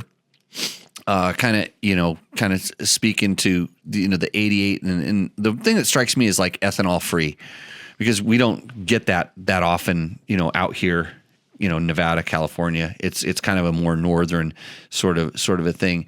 And I'm and you can speak to this as well. I'm not like afraid of ethanol. In fact, I've seen it do some positive things, especially when there is a little bit of water around. Oh yeah, it can make it sort of go away. But if you let it sit around, it can make it come back or attract. So it doesn't do any good for fuel lines. No, in my opinion. But I'm not like, if I'm storing a bike. At that point, you weren't too low of a volume on that? Is it working? That's you don't need it anymore. Yeah, we're not going to talk to Trevor. We can that guy. I think I fired him already. But I mean, yeah, it's good and bad with everything. But I've not, if I'm going to let my bike sit, I'd rather have ethanol free fuel in it for sure. Agreed. If I'm going to be riding it a lot, doesn't matter. It doesn't matter. Sometimes the ethanol is it's a reasonable choice. And when we're doing tuning, you got to be able to have a setup, whether it be a map that you're happy with, or old school jetting, where you have some cushion in there, and when you need fuel, you're not addicted to the moon juice and say, well, my bike won't run on that because I've got it tuned, for something else. And so that's a big consideration if you're going to have a good middle of the road setting. And remember, the octane and between high octane, low octane really is the appetite of the engine. And you can't whatever you have to keep using that stuff. If you want to pay for your 100 octane low lead, or pay for your 110 special race gas stuff, or you want to throw some junky gas in it because you're cheap. I mean, I'm just 91 all the time. Whatever, run it in all my stuff, and I don't worry about it. I don't have any problems. And like I said, when I'm jetting something or I'm tuning something, I tune it with that little bit of cushion in there. So if I do have to run 87, I can run 87, but I won't run the bike that hard. I'll listen for a little detonation. And I know that this bike had a lot of what's the Magna? What's the good stuff in Mexico? What's the cheap stuff? The Nova. Nova. It's just the regular. Yeah, just the regular. There's a lot of stations down there where you cannot get this, and this bike is gulping it 5 gallons at a time. And we were riding down the beaches, and it was like going pinned. No, not 10/10. I was 3/4. So, and it did make some noise. It definitely made some noise sometimes. It was like, oh, that's a shit load of gas, work the throttle different. So, Ed Santon says he's getting a small engine non-ethanol gas at Home Depot. Yeah, the small cans of gas. That's I actually use that in one of my old bikes, just because I don't like what the new fuels do to my Bultaco Alpina fiberglass gas tank. And it's like, okay, I'm gonna go plunk my trials bike just because I'm feeling nostalgic, and then that only lasts about 30 minutes, and I'm done with that. Yeah. But it's like I'll get a can of that and mix it up, and it doesn't dissolve my fiberglass, and I'm happy with that. And I drain it out, and I put it back in the can, and I put it in my chainsaw, and I go ahead and use that in my chainsaw, and it's like I'm good with that. But if I leave current pump gas in for more than a day inside my fiberglass gas tank, it gets spongy. It gets pliable. And my 72 Bultaco Alpina, you don't just run down to the Bultaco store and get a new gas tank. And so I really like that bike for a lot of reasons. None of them are very healthy reasons, but get the whatever works for you, and the special gas is fine. And we don't want to get too deep in chemistry here, Victor, but Victor says you can also wash your gasoline with water. Yeah, and there's yabbits and rabbits. The yabbits are lots of variables, and rabbits you can never catch them. So yeah. So when you do flush the ethanol out with the water. Flush the ethanol out. What other stuff from the water are you adding into the? Is your gas now getting fluoride, and that might be bad for its? It all floats. it all floats to the bottom, or it sinks to the bottom.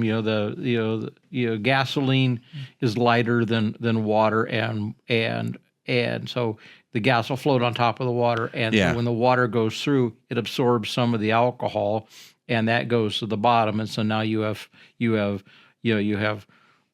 watery alcohol on the bottom, and then you'll have a little bit of cloud in the middle, and then you'll have some fairly clean. You'll have some fairly clean gas on top, and I've actually washed particulates, mud, and seawater out of gasoline when I was in Puerto Escondido, Mexico, and there was a gas shortage. I added water to the gas to help it sink the mud so I could filter the top half. Yeah. Because you didn't have a good quality. You didn't. I mean, they make some really good filters now. Some membranes that you can run your gas through, and it takes out water, and it takes out all kinds of. It's amazing. You think you have clean gas? I've got one of these that I run gas through every once in a while just to see how bad it is. And it's amazing how dirty it's a nice clean white thing, and the thing comes out completely brown, and then there's usually a little puddle of goop at the bottom, and you go, what's that? You don't want to know. So, but you can't source one of those at the AutoZono. What AutoZono? Oh, yeah, the AutoZono. You get some good fish. Oh, but I mean, when you're desperate and you've got to get fuel, you're challenged. You become creative, and you can wash the some of the alcohol out, and you can actually wash salt out, and palm fronds and sand, and the hardest thing to filter out is diesel. When you got diesel mixed in with gasoline, that's a problem. But anyway, we don't need to go. Yeah, let's crank along, and you know. Hey, so one other thing you definitely wanted to talk about when you came in here was some of what we're going to call the Euro 5 emissions regulations, which are evolving into some of the products that we're going to be seeing now. I know that the vast majority of people are completely scared and figure it's going to ruin everything. I say that it's going to change some things. I don't think it's going to ruin much.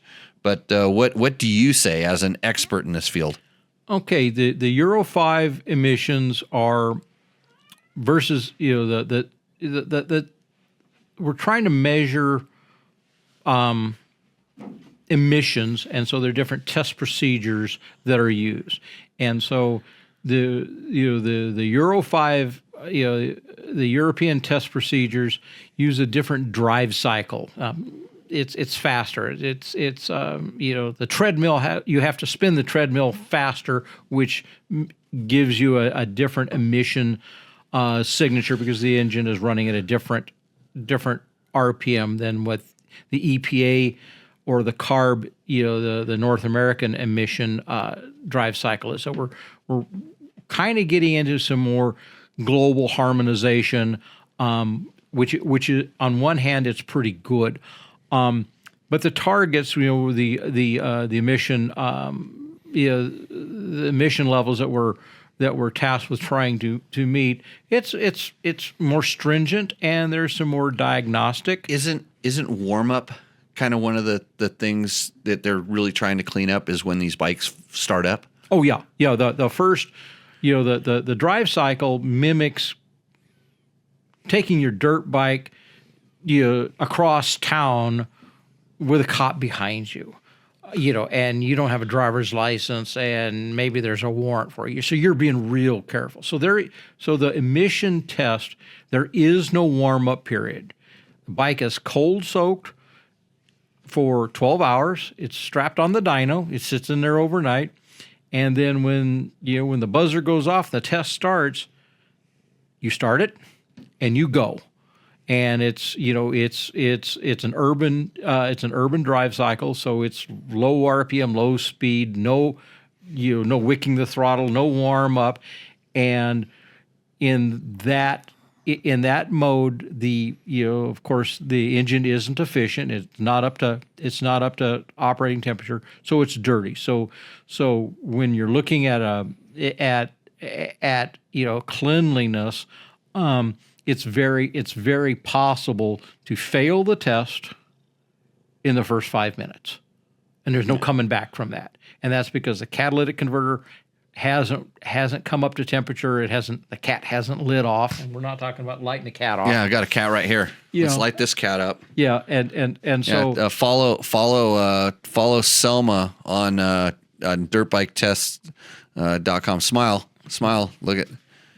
And so the warm up, the warm up is critical. That's where idle speed and everything matters. And so I'm not afraid of the Euro 5 things. I don't. I know that some of the technology is very foreign because there's some onboard diagnostics that come into play, but in reality, the horsepower per cubic centimeter may change a little bit because they're leaner and they're cleaner. But that's kind of why you see motorcycles that we used to have conventional engine sizes, 250s, and the emission control stuff here, well, a 250 ran like a 185, and so now they're making a 250 300 cc's, so a 300 runs like a 250 used to.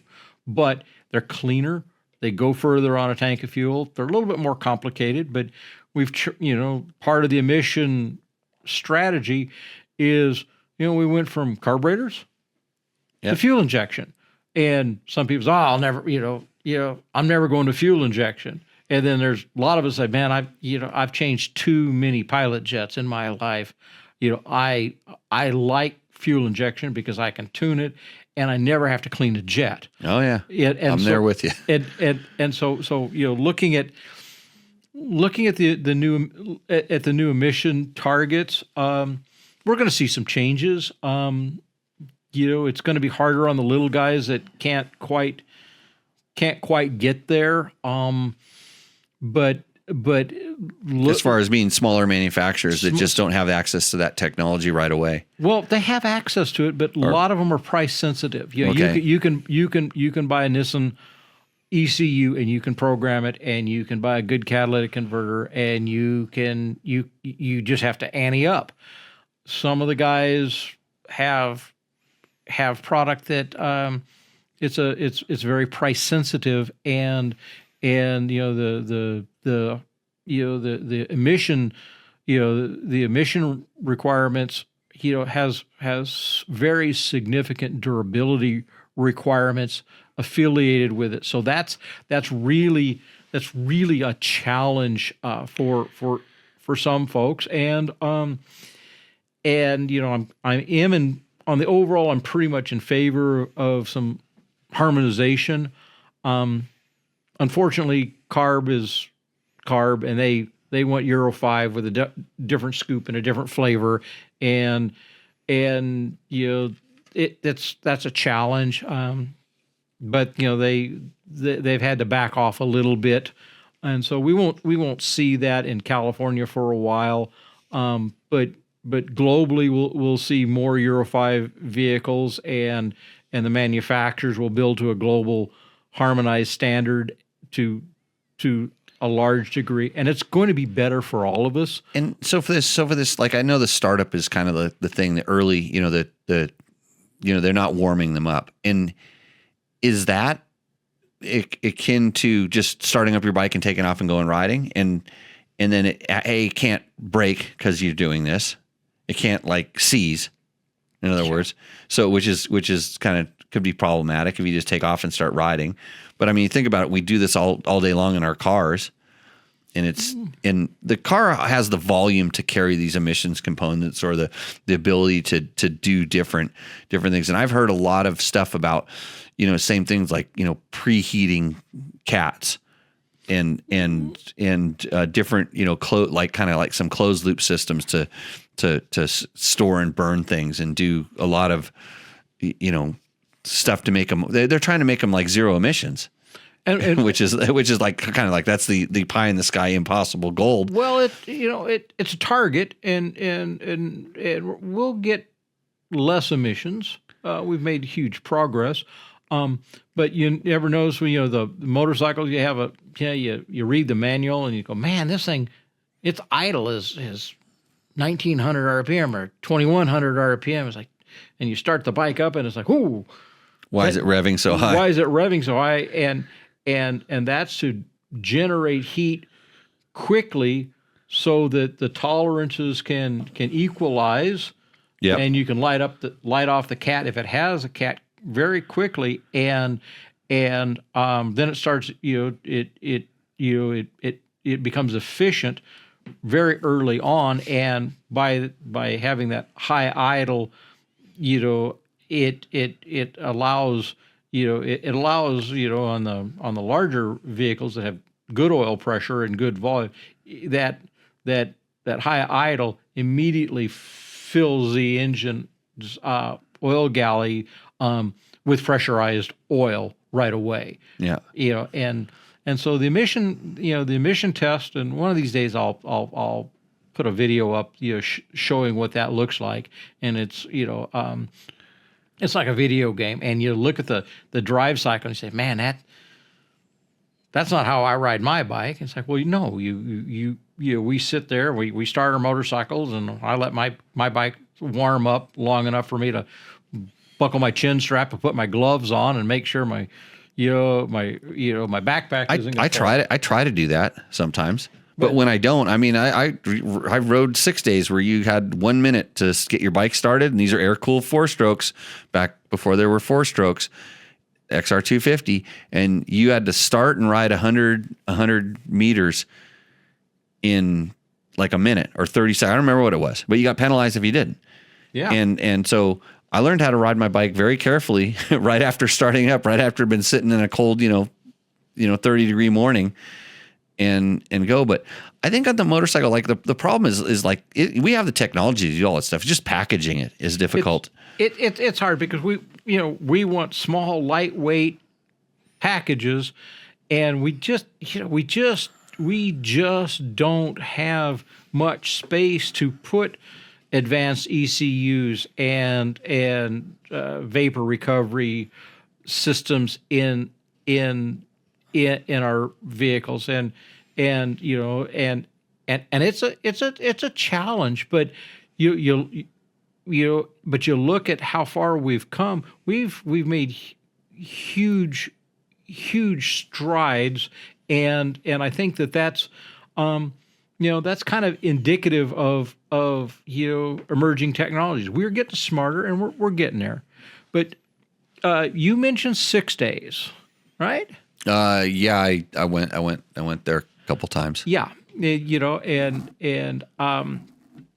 Can I shift gears just a little bit? Okay, yeah, let's get off this emissions crap. Okay, well well, Just kidding. I want to jump over real quick. I'm the sound guy. The 2 meter max. Yeah, now noise is a problem. For motorcycles, motorcycle racing, motorcycle recreational riding. Some of the neighbors just surprisingly they don't want to hear us. And I know that's a shock, but some of them just don't appreciate that much sound. So we've gotten along with a couple different test procedures for on highway, and for off highway we've got an SAE short proximity test, pretty non-destructive, pretty very repeatable, but there are guys that have decided to, take shortcuts and engineer around the 20-inch test, the SAJ1287 at 50% throttle. They've made countermeasures, so the bikes that pass that test, but they're louder than all get out on the racetrack, and that's problematic. And so FIM several years ago said we want to know what it really is, at full rev, full panic mode, and so a test procedure was developed, which is a snap throttle, wide open test, stationary, until the bike bounces off the rev limiter and the sound meter is 2 meters back, and so with that they come up with a pretty high. A pretty high sound level, and so that's being, it's been introduced. It is a very severe thing to do to a motorcycle, but for a pro level guy who has fresh equipment, his bike should live through that. But if it's an amateur guy, his bike may not live through that. Just going hitting into the rev limiter. Stationary. Yeah. Rat. How long do they hold it for? At least 2 seconds. Oh, on the rev limiter. On the rev limiter. Because wasn't Pro Racing doing a version of this test? Pro Racing has been doing this test, but not. I don't think properly. Well, I never observed it done correctly from what if I read the standard and how it was supposed to be done, but I don't remember the time. I thought it just had to. I just thought it had to hit peak RPM. It has to go there, and it's usually a 1 to 2 second sample. And the reason why that sample is so long is not all sound meters are smart enough to capture a spike. So you have to have multiple spikes to get it. So that's coming forward. And so it's what's used at 6 days, and it's what's used at some of the pro stuff. And when an average guy is going to try to get through the sound test at Anaheim or Hangtown or wherever they are, the amateur guy who slid a pipe on and he's tuned his engine, very often when he gets to that max RPM and chops the throttle, the bike backfires. It has some after run, and that spike matters. It matters a lot. And so a lot of the guys really struggle with it. They'll put a corked up exhaust on it and they'll still fail the test. and they're going, I don't get it. Well, it's because they're not tuned. And also at that kind of RPM, it's wide open throttle. There's a lot of energy. So you've got sound coming out of the engine, out of the exhaust pipe, through the air intake, and rattling the skid plate. And it's a challenge to meet that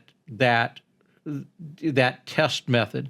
And that test method, has some other things. It doesn't exactly correlate to some other, predictability. So it's challenging, but it does capture most of the cheaters, the guys who have tuned around the 20-inch test. So, but in that test now, well, I know that there's ignition maps that do some stuff. Oh, for sure. That because if the bike's in neutral when this test is done, like it should be, because you can't do it any other way. Yeah, there's electronic countermeasures. Yeah, and guys are say, well, if you're not cheating, you're not winning. If you're not winning and you're not cheating, you're a loser. And it's like, okay, but the big loser is the tracks get closed. Then everybody's I'm not disputing that we need to quiet the bikes down. And then rolling back to 6 days. Most amazing thing that I ever noticed was when I went to my very first ISD, just globally how quiet the bikes were. And we were standing at the side of the grass track, and you could have a normal conversation, and guys were racing by. And this was back when they first kind of started introducing, I think it was 96 was the decibels that we had to be at. And they did the half throttle, but they were real serious about it. Yeah. I mean, I had to have when I rode my XR250, I had to get a special muffler from Europe. It was the only thing we could get to pass. Al Baker worked on getting this thing, and it still ran good, but it was huge. It's huge. And so it's a challenge, and we're going to have to adapt to that, and we're going to have to find a correlation. And I know about what the correlation is. I've worked with AMA and for the stationary test, 90. And Ed's mentioned they make them test in first gear with the clutch held in. Yeah. To stop the mapping cheating. Yeah. Yeah. And when do they ride in first gear? Yeah. And so, there's all kinds of things. My opinion on that is to catch the cheaters. You put a couple meters, drive-by meters next to the track, and if you exceed a determined measurement, then you turn off the guy's transponder, and just call it exceeding track limits, and be done with it. But I'm the hanging judge, and so so they. I think that's a great idea. I have no problem with that. With it, you figure out what the acceptable level is, and this. I mean, when you sent me that sound study, that you kind of projected sound study from our OHV track, which is really good. You say, okay, this decibel at this location equates to this decibel out here. Yep. It's pretty simple. It's math. And if you decide that, it's like, okay, around the track, you have a little bit of an error factor and stuff like that. Your bike can't be louder than this at this track. And so before the big jump, you put your thing there, and because that's where you're going to need it, and you're going to be, everybody's going to be on it there, and you can't cheat that. You can't cheat that. Because at that point you need power. So you need to make that power with a muffler that's going to make the bike, or airbox suppression, or whatever it is. Because if you know this from doing with Yamahas, a lot of the noise comes out the front of that motorcycle. Oh yeah, and so and we do we do sound studies and sound projections. That's part of our that's what keeps me. We're not trying. This is the thing. People got to get in their head. And the two things, we're not trying to kill the fun. We're trying to allow you to have fun. Just a couple rules. I mean, yeah, I know it's always one more rule. Well, this one's pretty simple. Like, if they can't hear you, they're not going to complain about you most of the time. Most of the time. And so getting back to the 2-meter thing, for years, just before 6 days, I work with some of the teams, and I set up all my expensive equipment, and we help them change, do their pipes and get their skid plates and their air intake. They get their countermeasures down so they can go wherever the international thing is and race. And that's, I like 6 days a lot. I kind of aged out I didn't get to go as a rider, but I've participated as a team and a sponsor in some other areas. But I'm going to make an offer, a little announcement. Okay, got an announcement. Okay. You heard it here first. Tech Talk Taco Tuesday. Okay, DPS Technical, myself, I'm going to put together some assistance to help the U.S. 6-day guys that want to, they've got a letter of intent and are running some of the qualifiers. I'm going to set up at a few events and help them dial in their package so they don't have a problem in tech. And so I'm gonna get back out there and do some stuff. My good friend Jerry Fouts, he hangs out up at the District 36. We're gonna do some things. I'm gonna provide some really good equipment for us to go out and help these guys contend with the new with what they're going to be experiencing. And because what was the limit before? Well, with the VMAX limit, what were they? We're going to go to 109. They were 113. Okay, and then they added they rounded down and they added one, and they because it was kind of like 115 was sort of the fail, right? Yeah, and so that's a ridiculously loud motorcycle. If I do the math on that, I know that somebody 3,000 feet away, the 415, I don't care what color the fender is. If it's 115 on 2 meter, the guy at 3,000 feet away, he can't stand on his front porch and have a conversation with his wife or his buddies without you drowning him out. And that's kind of not fair because he doesn't get to ride the motorcycle. And that's like a kilometer. Yeah. That's like a kilometer away for all of our people in Canada. Yeah, for all of our people in Canada. They live underground, which is really good because I know the ground absorbs the sound pretty well. Yeah. But just so you understand, like that 3,000 feet that's a long ass ways away at 115 decibels. Yeah. To be problem. That's a problem, and that's just one guy. So if there's two guys, I'm going to race you, you're going to race me, and we're going to get some other who in there. Maybe we're going to it doesn't add up directly. We are going to be a problem, and we don't need problems. We need riding. And areas. Sound is exponential when we start going up, correct? Yeah. To some extent. This is like Troy says, Prump hates math and science. Well, that's only in schools. Yeah. So I'm going to do some things. Jerry, I'm gonna reach out to some of my teams and some of my manufacturers that I work with, and I'm going to help them with their 6 days models or their 6 days package. I'm gonna reach out to KTM and Husky and Beta and Rehu and these folks. Say, look, we're gonna be here at this event. You got anything you want us to test with good equipment, honest, unbiased? Bring a stack of pipes, different skid plates, anything you want, and we'll do that. But the goal is to reduce the sound and help the riders and keep our riding areas open, and have a little bit of fun. And so it's going to take me a little while to hey, and just so anybody know, Chris used to come out, and when I was at Dirt Rider Magazine, when we do like the 24-hour tests and a lot of other stuff, he would set up and let us test all this stuff and make sure that we and it was like the magazine in general was always a little bit on the sound conscious side because we were trying to preserve the sport for future generations. And you hear people complaining about electric bikes right now because they don't make any noise, and they want them to make noise because they can't hear them when they're coming up to pass. And so it's like you're always going to find something to complain about. Mm-hmm. It's like it's not making any noise. I don't like it. It's making too much noise. I don't like it. I mean, some of these are valid concerns, but think about it and you always know that there's a reason why there's some of these rules and regulations and things, and maybe just because it's pissing you off right now, it might be in the future, it might be better. I think bikes sound a lot better than they did 10 or 15 years ago. They do, and they run better. Oh, for sure they run better. And they're more tractable, and And a stock muffler on most of the higher end, off-road motorcycles,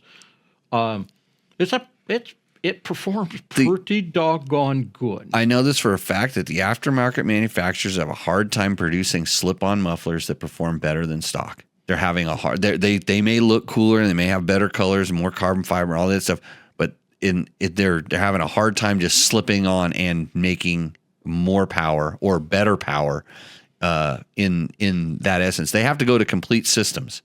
Yes. To achieve that. And now like the FMF Mega Bomb, which the Hemsholtz resonating chamber. I'm trying to get the name right. I don't know if I said it exactly right. Heimholtz, right. Now you see that on everything because it's a pre-muffler. It's a really good, it does dampen some sounds, and I feel that it gives it better throttle response at low mid RPMs, just more on and off. When you're on and off the throttle, it just seems like it does something there. And what does that do, Jimmy? Here's a test. We've all taken, absorption mufflers and great big cores and no end caps.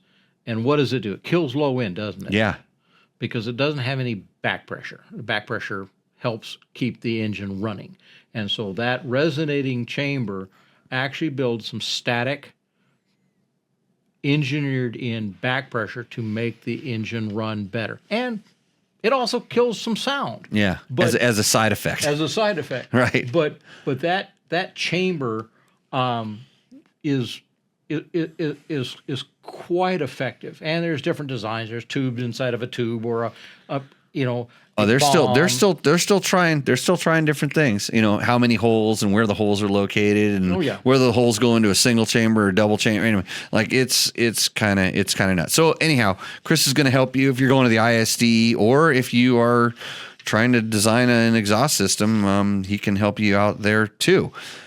You have one other thing I wanted to talk about: oil.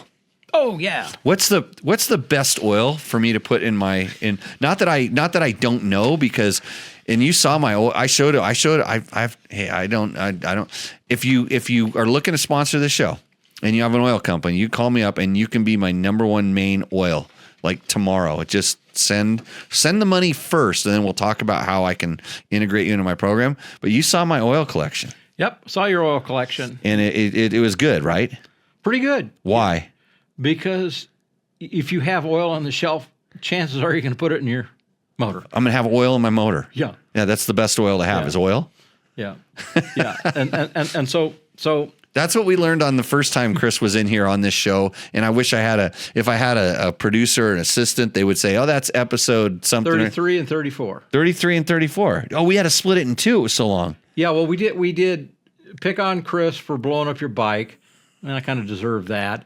And then Duralube. Oh yeah, I'm still using some Duralube products. Wow, I still have leftover Duralube stuff. Yeah, and so and then we went from. Glad you remember this. Yeah, well, this is why I record it so I remember it, or I don't have to. Well, and so episode 33 and 34. One we talked about oil a little bit, and then we talked about emissions and stuff a little bit, and I really, my schedule worked out. I really wanted to come on episode 233. And you missed it. I'll change the name of this one. I tried. I'll make it 233. Then you just have to keep remembering 33s. Yeah. I'll change the other one to something else, and no, I won't. I'll forget by the time I wake up in the morning. But there's oil technology continues to evolve, and four strokes are going to be with us for a good long time. Two strokes are going to be with us for a good long time, and electrics are going to be with us for a good long time. And I'm always playing with some type of chemistry, and here not too long ago I had a really nice electric motorcycle, and I decided to see how much sound difference a chain lube. Oh, we had this question. Somebody actually typed this in the question here. So go for it. Yeah. Yeah. So I developed a procedure to wash the chain, get it clean, run it dry, then put a lube on it, and use really expensive high-end equipment, and did a procedure of 5 or 6 different pulls to wide open. I took measurements in a couple different places, And there is a full decibel difference In chains. in chain lubes. Chain loops. And I was pretty I had a question. Part of the question that I was trying to answer is from reducing the friction on the chain. Sound is one way to quantify friction reduction, but the drag. Right now we're suffering from range anxiety on a lot of these small electric vehicles, Right. and so I believe that if we reduce some of the parasitic friction, they'll go further. Right. And so I'm And this will go all the way to rolling resistance on the tires and all yeah. kinds of, whether brake drag. and so we get into the oil question a lot, and The oil question for tonight is oil injected 2-strokes. So oil injection oil versus, that's no oil. okay, well now That's so having oil in your mixed in your fuel or mixed in your I want to say fuel in some way, shape, or form, whether it's mixed in the gas tank, right, or it's mixed through a tube that shoots it into the engine and it mixes with the gas vapor there. So oil injector oils, is it important to run oil injection oil in oil injected bikes? Yes. And the reason is an injection oil, an oil that's been designed to go through, an oil injection. Yamaha had this a bazillion years ago called Auto Lube, and so the thing that we get down to is viscosity and it being able to be metered into the engine, at a prescribed rate. And some of the premix oils are higher viscosity oil. They're not pre-diluted. They're not formulated to flow. So you have to shake the gas can. So an oil injection oil with the proper viscosity is quite relevant, because you've got to remember that these educated dribble, the auto lube thing, it's not a lot of pressure. It's going in and it's kind of like the drip and hope. We talked about dip and hope. Now this is drip and hope. Right.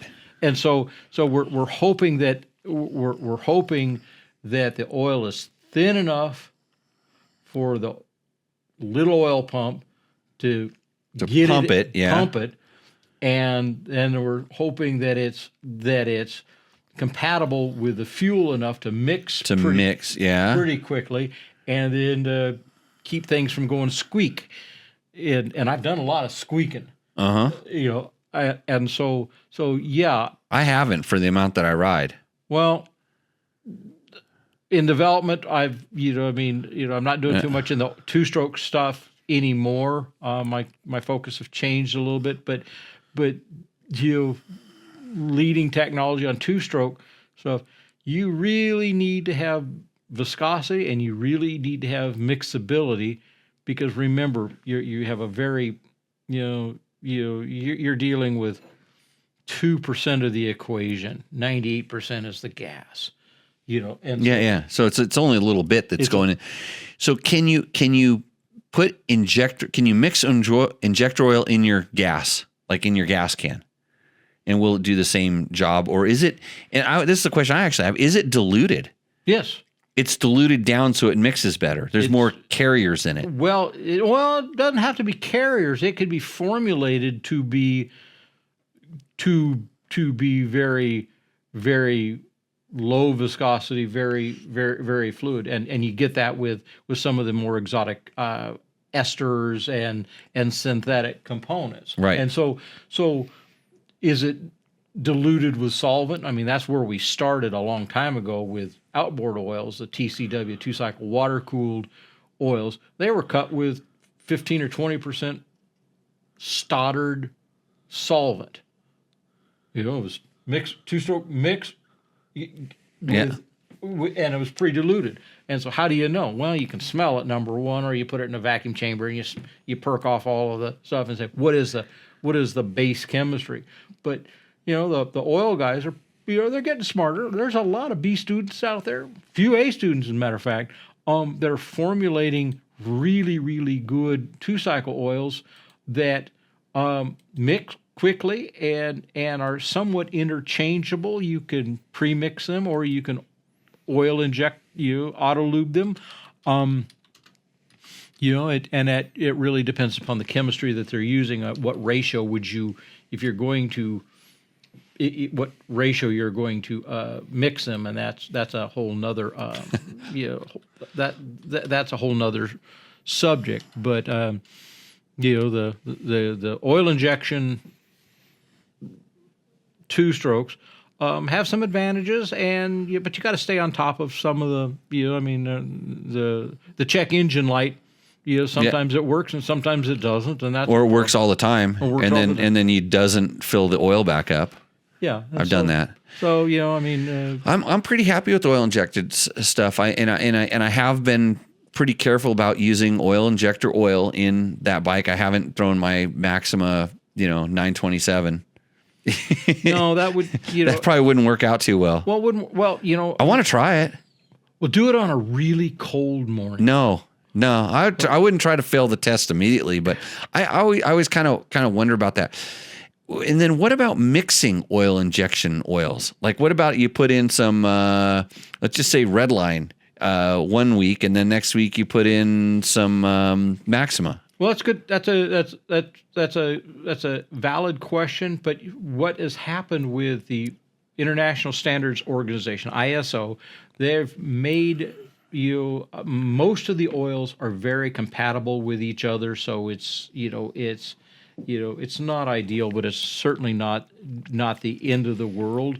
And most of them, their root chemistry is pretty similar. There really aren't that many choices. There's not a lot of stuff in the oil that's going to fight with each other. Not anymore. Or it wouldn't come together and then it's like separate out or something weird. Yeah. And so when you're looking at an oil injection oil, you have to look at the alphabet soup that's on the back of the bottle, and it's ISO L, G, D, or E. D or E. Mm-hmm. And the further down the alphabet, probably the cleaner the oil is as far as deposits. But when you get into that type of chemistry, most of them are very, very compatible with each other. And there are some differences. And sometimes it's a performance difference, and sometimes it's a cleanliness difference, and sometimes it's a lubricity difference. But there aren't any bad ones out there, and so I think that's a that's a thing that we'll have to be smart about. Yeah. Always keep your oil injection tank primed. Yeah, full. Yeah. Don't get air in it. No, air doesn't do much. So I know on mine, like after I did run it dry and I rebuilt it, there's a little plug I can plug in. It goes and it pumped it right through there. So I pumped a little extra in there just to for the initial startup. My bike was a little loaded up for a bit, but it was fine after that. Yeah. Somebody probably owns that bike now. It went back. I rebuilt it, just threw a piston in there. That thing, there was no marks in the cylinder. I just cleaned it up a little bit with the little 400. Fired it right back up, and it was good to go. I mean, that's a testament to some of the build quality, some of the materials and stuff too.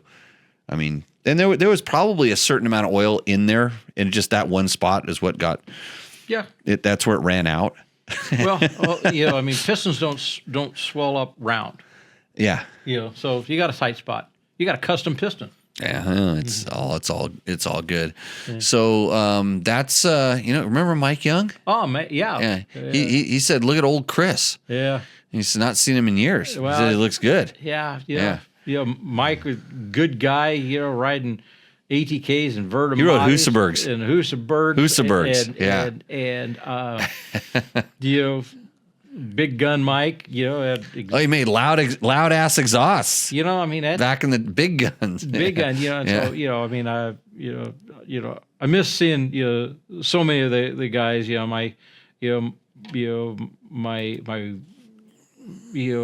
available time to get out and go to some of the races. I've had to take a little bit of time off from doing some other things and had a little, got a little bit cranked up on too much dust, and so I had to Stay out of the dust a little bit. Yeah, I mean, I went to King of the Hammers the year just before COVID hit, and I was in the worst dust of my life. I drug you out there a couple times. Oh, yeah, I'd go again. Yeah. But that is a dust city. well, I was there for like 9 days. You need to go to Burning Man. Well, I'd kind of like to go to Burning Man. But what you need to do is if you go there and you take a lot of drugs, evidently the dust doesn't affect you. Well, I thought if you took great big deep breaths, it's like pre-seasoning your. Yeah. Oh, it gives a protective layer. Yeah. Yeah, I don't know about that. Yeah. Well, Chris, it's been awesome. We've gone almost 3 hours. Oh, no. How long did we go on the original one? I got into my third different kind of tequila here. I got into the Neger. You missed out on that. I've been shorted. You try this and tell me what you think of this one. This is some of the special stuff. I know we wanted to get into your Norden 900 and moving some bags around. Should we save this should we can this for another one? Yeah, we can can it for another one. Yep. But Chris is a little bit of a rocket scientist and likes fiddling with his bikes. So he's got probably almost as many stories as I do, except his are true and based in science. They have numbers to go with them and stuff. Technical drawings, like he sent me technical drawings up here of positioning of bags and different things like that. But yeah, I think it's fodder for another episode. Well, we can pick this up sometime. But hey, I want to say, thanks for everybody for hanging in and hanging out. Always enjoy coming up and seeing Jimmy. I'm a fan of the show. I value the knowledge that Jimmy and the tribe shares. I try to pass it along, but I'll apologize now for all the hours that you've had to listen.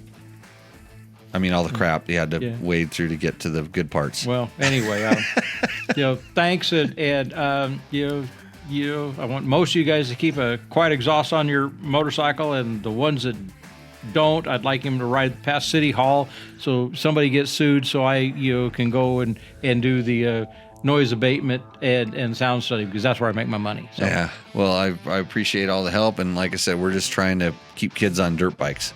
Well, that's it. Kids, no matter their age.